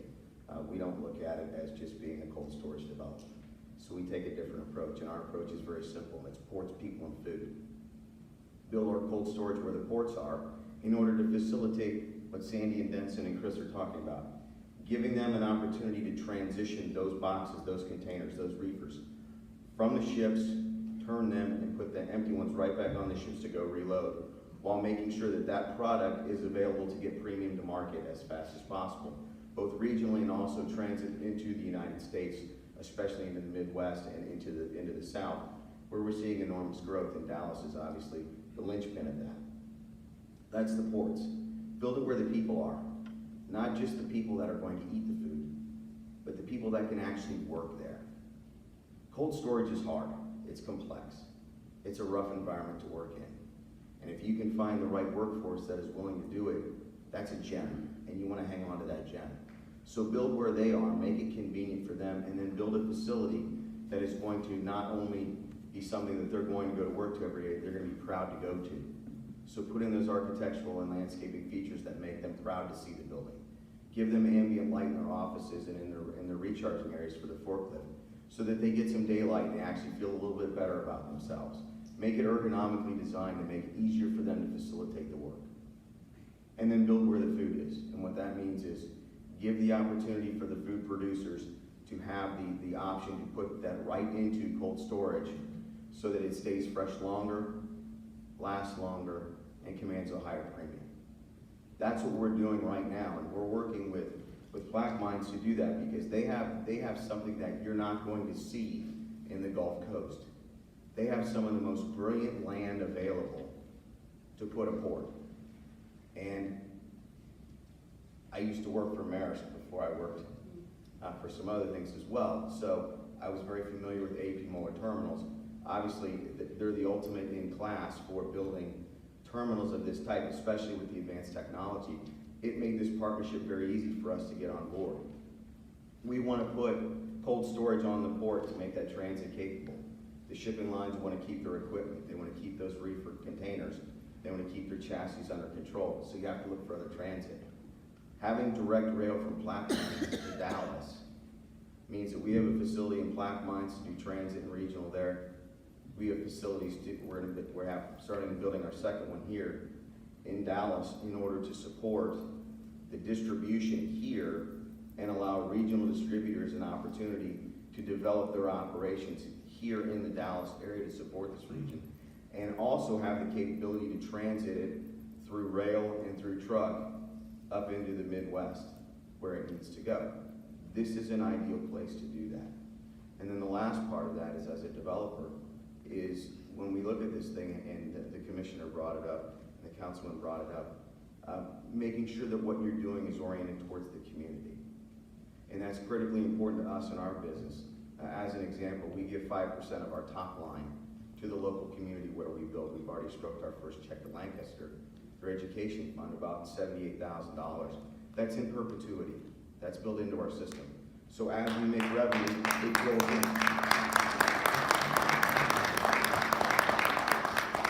Because we want, and we know that in order for us to facilitate a 50-year building, we need to have the support of the ports to make sure we have 50 years worth of cargo. But we need to have 50 years worth of the community support in order to make that work. So we're starting with the base and building from there. And that's how this thing ties together. Thank you, Eric. You know, it's been said that Einstein, by the age of 25, had already postulated his theories and spent the rest of his life proving them. Well, probably after my arrival, about 3 years later, I thought I pretty much had it figured out.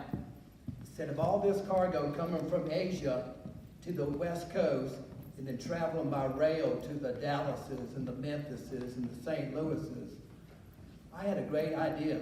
I'll just go to the Walmarts of the world and tell them, look, instead of going to the West Coast, let's come to the Panama Canal that is now deepened and widened, come to Plaquemines Port, and I'm going to save you a lot of money by taking it up the river or to rail to the same cities you're pushing all the way across America. Guess what? There's something to say about if it ain't broken, I'm not going to fix it. All right? And again, I was telling Commissioner Price, I felt like I was John the Baptist in the desert. No one was listening to me. And then guess what happened? COVID came. And a lot of people started saying, aren't you that redneck that came to see me about 3 years ago with that idea? Are you still working there? Yes, sir, I am. So, Jensen and Eric, why don't you tell me what COVID did to y'all's equation? Yeah, I mean, APM Terminals actually operates Pier 400 in Los Angeles. The network going from Los Angeles inland has been a smooth running machine for the most part. Now we have a lot of complexities. If everything's running 100% fine and as designed, it was okay. Not great, even at that time, it was okay. Now that we have all these hiccups, it's just not plausible because there's so many variables going from the West Coast inland. This type of facility, we're talking about a straight shot. People don't move rail containers with containers with rail cars on them for containerization from the southeast inland at this point. These are short runs. These are very short runs. We've already proven it in Mobile, Alabama that the one-day transit to Memphis and a two-day transit to Chicago works. This will be a day and a half to 2-day transit into the Dallas market, off-ship and available product for the customers and for the distribution centers. That's super fast from vessel to here.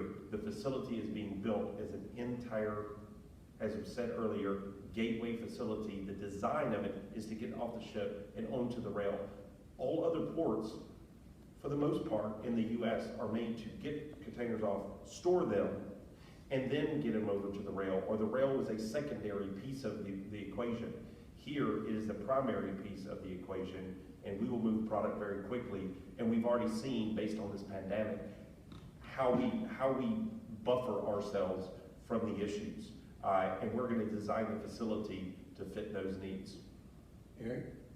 So the maritime supply chain is a scale-free network. So what does that mean? It means it has hubs, spokes, and nodes. And it's going to adjust to what the demand signal is pushed upon it. It's not a pull, it's a push. The demand signal is not necessarily consumerism. It can be any one of a number of global economic forces, and we heard the professor talking about that earlier today, about globalization, how that plays. What COVID did was it exposed some different pressures to the system, and those pressures caused congestion. Because manufacturing was shut down, mining was shut down because of people getting sick and they had to close in order to quarantine. That then, all these then make lagging indicators of what's going to happen next. And now what we're seeing is we're seeing the fruits of those labors of having big shutdowns and then somewhat startups and then shutdowns and startups, fits and starts. We're seeing congestion in the big ports. What we saw in Delaware when I was there, I worked every day of 2020 when I was the CEO of the port because of COVID. I literally worked at the port every day because the labor would not show up if leadership was not there because of their concerns with COVID. So that was 365 straight days of work at the port. One of the reasons why I'm not at the port anymore. My family was not very enthusiastic about that. But what it did, it demonstrated that there was a significant amount of pressure there and there was congestion. But what it told me on the cold side is this: cold storage is recession-proof. It's pandemic-proof. Because what did we see during this whole time when you were having all these problems on the ports about moving product to distribution centers. We saw 7% growth in reefer because people needed to eat and they needed to find new ways to get to it. And they also needed pharma. So now pharma is pushing the cold storage industry as well, saying we need more capacity because this was potentially a harbinger of what's to come in the future. And we need to actually learn from where we were and move forward. So on the cold side, we're seeing that this is critically important for us to get ahead and help change the cold chain one step at a time, one port, one facility at a time, and make it stronger. And that's why cooperating with Plaquemines is so important, because we're getting in on the ground floor. So we're going to help design part of that supply chain transition with the help of AP Moller Terminals in LA 23 and the port, to be able to reach those sectors like Dallas, like Memphis, like St. Louis, like Chicago. Reach them at critical time points so that we don't see the problems that we saw in 2020. So that these new e-commerce groups that are coming out, the Hello Freshes, the Neighborhood Harvests and Misfit Foods or whatever, have the opportunity to actually regionally distribute their food through a centralized location where they can actually do in one facility, in one cell, frozen, fresh, repack, and ambient temperature. That's not anywhere else in the United States, but it's right up here down the road in Dallas, because we built it. We built the first one that could do it, and now we have 6 more projects going on simultaneously right now in the United States, and we have a book of 17 more coming, and that's in 1 year. That's the demand. It's there, and that's why it's going to make this strong. We're working on best ways to transit rail. Why? Because we saw how Plaquemines is going to be reaching out and using rail as a primary driver. It's not done anywhere else in the United States, but having rail as a primary port driver. On the East Coast of the United States, only 19% of the cargo moves by rail, the rest moves by truck. This is going to be a different model. It's going to allow volume and capacity at speed. That guaranteed rail service means 24 hours, 36 hours, it's in market. It's not still in storage, it's not sitting on the port. It's at the market, at the region where you need it. That's going to also help manage and flatten the cost curve. And it's going to make it more reliable for the consumer, and reliability breeds performance. If it's reportable and repeatable, it breeds performance. This is going to breed performance. That's why the link between Plaquemines and Dallas is so strong, and it's going to be so important for this region. It's going to help reshape everything that everyone has been talking about, that the commissioner and the council and the board has had, this vision of what can happen. It's going to give you the resources to be able to turn that and actually do it, because you're not going to be waiting on supply to arrive. You've got a guaranteed arrival window and a schedule that's bulletproof, and that's going to be the difference. So if your supply chain is coming from the West Coast, your patio furniture, your lawnmower, your home generator is sitting on one of those 120 ships out there for 4 weeks before it even gets offloaded. So there has to be some resiliency introduced into the supply chain, hence Plaquemines Port. So to keep us on time, I'm going to combine the next 2 topics, which are similar in nature, and that's moderator speak for you boys down there. Y'all taking too much time, okay? Speak up, all right? So, Chris, there is a huge significance with the Louisiana Gulf Gateway and the Dallas Inland Port. Talk about that significance, and then follow along with how that adds to the value-added market that we're trying to create here with the Dallas Inland Port. Sure, so, and the previous 2 panels kind of talked around this as well. Know what you do and do it well. Don't try to do everything for everyone, and that's where failure occurs, right? So we want to be a gateway terminal. We want to be your blue water port, right? I mean, that's what you're missing here, is a dedicated blue water port. What are we missing in Plaquemines? A dedicated launch port, right? We want to take what they did in Savannah, but we want to supersize it, right? And that's what Dallas does. There were also some other components for us that were convenient. You guys have talked a lot about the Class 1 railroads that are here. The distance from Plaquemines to Dallas is right on that rail-bound edge, right? Eric talked a little bit about it. You know, most ports now have become very dray dependent, very trucking dependent, and we know that that's the way it is. What we want to see is we want to see that truck market move more towards its endpoint, whether it be a Dallas market or one of our other inland port partners. So what we see is we have a link. We're putting the project on the west bank of the river. What also conveniently happens on the west bank of the river is that New Orleans, that greater region, is home to all 6 Class 1 railroads, including both the Union Pacific and the BNSF, which happen to be on the west bank of the river, not the east bank. So we have a direct rail from a non-congested area around a metropolitan area like New Orleans to slide into the southern part of Dallas. So again, you're not entering into the congested zone. So all of these things that these gentlemen are talking about that reliability and that surety, allows us to be able to make that connection in 2 days. And if you're in the transportation business, 2 days from the Gulf of Mexico to Dallas and have your product ready is fast, especially when you're coming off of a 15,000 TEU vessel. But more importantly for us, the second part of that is everything that you're planning and trying to work towards, right? We don't have the workforce you do. We don't have the ability to grow in the transportation market the way that Dallas does. We have great land to move cargo off. What we are looking for and have found in Dallas is that partner that says, well, look, we're growing anyway, right? We want to grow in this value-added market. We want those better jobs. DCs are great, right? Because you guys have got a lot of mouths to feed. You need it. You have a lot of businesses to feed. But what you're also trying to work for is that assembly and manufacturing, that next level of job pay, right? Where you're actually putting things together so that whether it's the patio furniture or automobiles or whatever it is, they start getting assembled in South Dallas. Well, now you go from good paying jobs to high paying jobs. Well, we can't service that. So we know what we're good at and we want to stay there. We also see the value of what Dallas is. So we can put all the raw product and the parts into South Dallas, allow you to create this environment. You assemble them, you put them right back on the rail, and you send them to us and export. It's a really nice relationship with the way things go.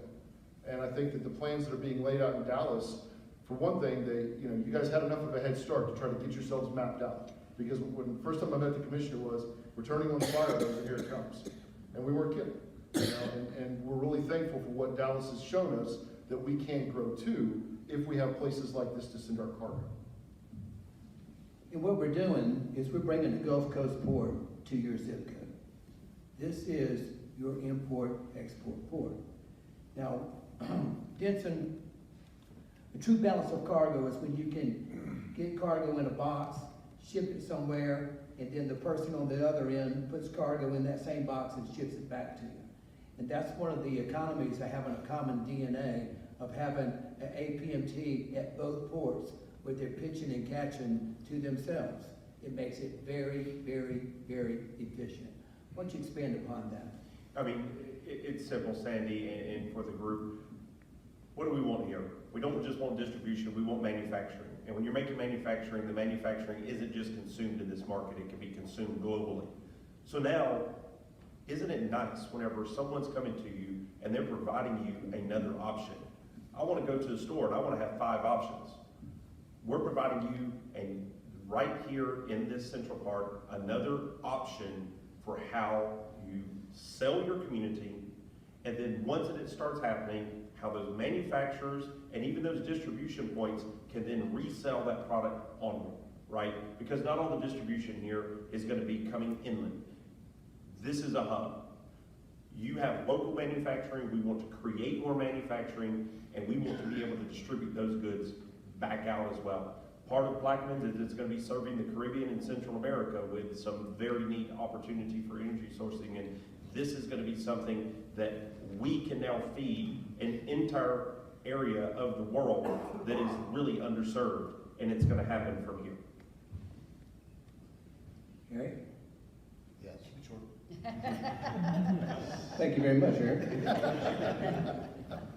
Okay, so we've talked about this connection with the Louisiana Gulf Gateway and the inland port of Dallas.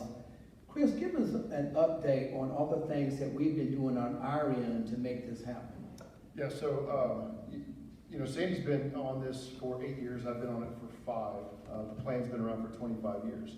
But as Mike Rader talked about earlier, you know, you have all these starts and stops and ebbs and flows. And in the last year for us, it's been the same kind of rapid growth mode.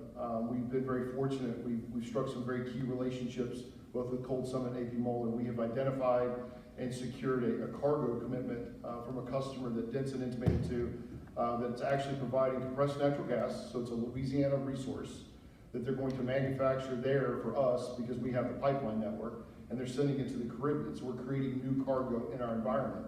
Those are big wins when you're developing a port. I mean, you've got a customer, you've got strategic partners, you've got an operator. Well, the other thing that we've done that's been on our shoulders as the development company is we've done two things in the last probably 4 months, most recently. One is we've actually begun executing and securing the property where the port goes. So for a long time, we've known where we want to have it. It's been about getting the right timing to execute that land so that it can be immediately put into service. We closed on our first set of property this last week. We closed on the balance of it Monday. That means that the port will now have 1,500 acres of space that is allowed for development of the terminal. Now, in Dallas, 1,500 acres is, you know, like the back 40. I appreciate that. You guys have got like 60,000 acres of land or something crazy. But when you're talking about waterfront on the lower part of the Mississippi that's protected and available to grow and build, it's 1,500 acres. And guys in the port business can tell you, 10 acres is a lot. When you get 1,500 acres, you kind of have a blank canvas. So where we are right now is we have land, we have our permit filed. It's on a 14-month adjudication cycle. We've mapped that out. We know how to get this thing done in a year. We've got a great operator. We've got great partners like Cold Summit coming on. We are set to deliver our first box in mid-24. And in the world of transportation, that's fast, right? But we've been able to take the 5 years of an overnight success and turn it into the last 2 months of being able to actually demonstrate it. Yes, and we've talked about how Dallas has ignited not just this area, but we called it the Golden Triangle. And that is the Dallas, San Antonio, and the Austin, the triangle, which means there'll be more volume, which brings down the prices, and we pass that on to the end user. Just talk about that in the Golden Triangle. Yeah, and how we get the product, I think you guys are probably like, you just heard a date. That's going to happen. This is in process. This isn't a dream anymore. This is in reality. And what's happening in the Gulf, Houston and Mobile are the fastest growing terminals in the entire U.S. And the reason why, after the Panama Canal expansion, after the infrastructure growth is there, Mobile is already deepening to 50 foot of depth. Houston is widening their channel. Plaquemines is naturally deep. So the U.S. Gulf is now able to take on those larger vessels. Larger vessels, what you're just saying, Sandy, the economies of scale brings the product closer to the consumers, the fastest growing portion of the U.S. Southeast and Texas. Now we're gonna get the product right here in your back door, one-day transit up, and then it's distributed in your backyard. Again, the infrastructure is what we need here. This port is focused on a specific region where someone like in LA is just trying to serve the U.S. and it was built the way it was. We're building this to serve your region to where you can go out and sell this as an asset. You know, and I really like Michael Morris, and he was saying you got to be bold. He said, if you're bold, we have to be bold. And so what we're doing now is really going to make, you know, the local, the regional, the state, really start looking at their infrastructure and what do we have to do to make sure this happens. So there's going to be huge impact on you when this inland port comes. And I would like for Chris, let's talk about the expectations of that growth. You know, last night at dinner, I was talking to the commissioner. I said, just think what this is going to do. I mean, like schools. And he said, why do you think I'm hosting this at a college? You know, it makes sense. But everyone in here, you're probably thinking, man, I just got a laundry list of stuff I got to do to get ready for this. And you're right. And just in my neighborhood, my board, you know, they're trying to tell me how to do this and how to do this. I'm going like, guys, y'all need to start worrying about what you're going to have to do when I start blowing up. And it took them back, and just, you know, water, sewer, drainage, So, Chris, Yeah, talk so about that. I'll put it to scale. So our first phase of development that goes live is designed to bring on an 850,000 TEU terminal. That's phase one. So for scope and kind of size, that's about half the size of the current capacity of Houston. That's our phase one.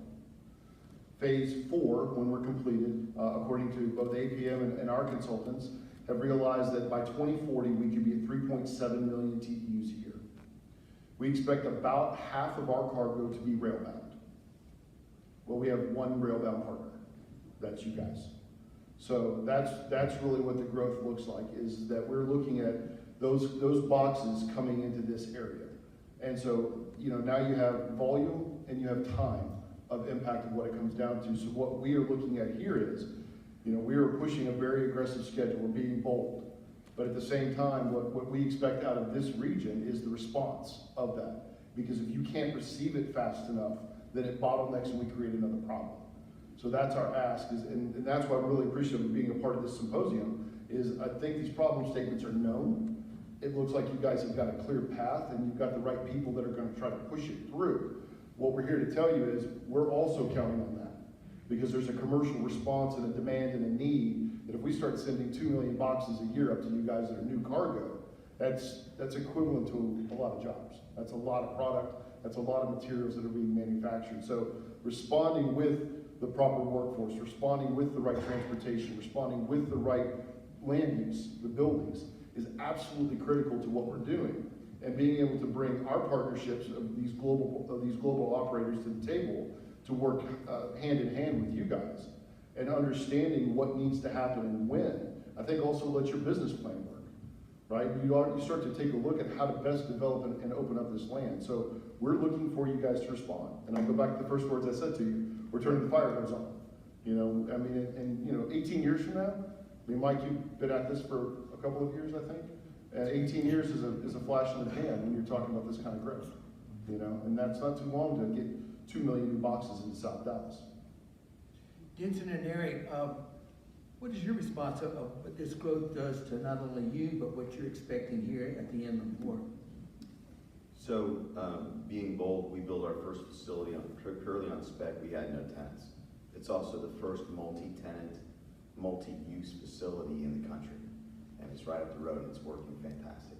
And we've already broken ground with Mr. Rader's assistance on our second one. So we're moving in here. We're doing that in anticipation of this, because we are expecting, with the new north-south trades coming into the Gulf that AP Moeller Terminal has just earned, that's going to bring fresh produce directly to the Gulf of Mexico from East and West Coast South America. That's grapes, that's avocados, that's, you name it, papayas, etc. coming up. That's going to matter, because now you're not waiting on that to go to Wilmington, Delaware, and then be shipped back down to you. It's coming in here, and so that's already an extra 2 days sail before it even hits the port. And then you have 2 or 3 days transit to get here, not counting storage. This will be here in a day. So we're building cold storage in anticipation of this demand right now. And we have tenants that want to fill it.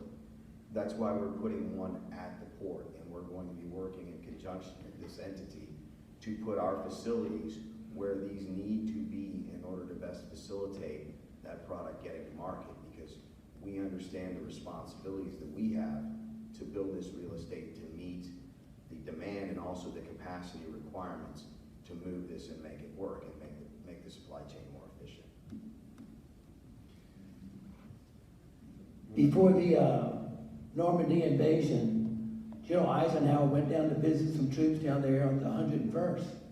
And he walked up to this paratrooper and said, "Son, you like jumping out of airplanes?" He looked at the general and said, "No, sir, I don't." And I thought, he said, "Why the hell did you join the 101st Airborne?" He said, "Sir, I just love being around guys that love jumping out of airplanes."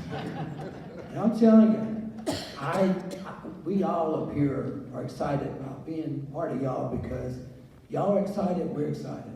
And I'm going to steal that phrase from you, Mike. It's bold.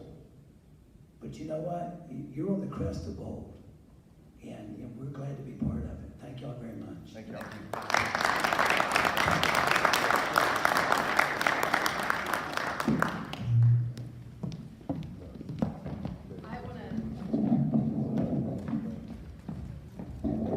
We're actually at the end here today. I want to give just closing remarks. Thank you. It was the Plaquemine Port. These guys were very good. I really appreciate you guys coming out. A lot of folks visiting from our state, so thank you very much. I'll close it out. Gosh, I don't know how I could be more bold. There was a lot of bold statements made here today. I think it was fantastic. There is so much opportunity here, and anybody who's talked to me, they know that I am a very competitive person, unbelievably competitive, and I know there's that group that's over there on the western side of this area, and I think the difference between that area versus here is it's very structured, it's very corporate, there's a lot of benefits to that. After now being out of corporates for being in there for so long, I also appreciate the community that's here. It's very organic, the growth that's here. And it was said before, I can't remember who said all of these things, but it was basically, you try something, you see if it works, and you expand upon it. There are pitfalls for being organic, there are pitfalls for not being structured, but there's also huge opportunity. It's huge opportunity to get it right. The only way we're gonna get this right is if we do this all together. And I know our thing is Transportation Management Association. That's what my board tells me all the time. Make sure you're focused on transportation. But this is one key to a bigger solution. And I'm asking all of you all for your help. You've been here today. You showed that help. Keep showing up, and I will keep following up with you, and I want to thank everyone for their time today. And I think we only get 1 or 2 more of these symposiums per Michael, so hopefully this made it worth the while showing up today. So thank you very much, and to everyone who showed up and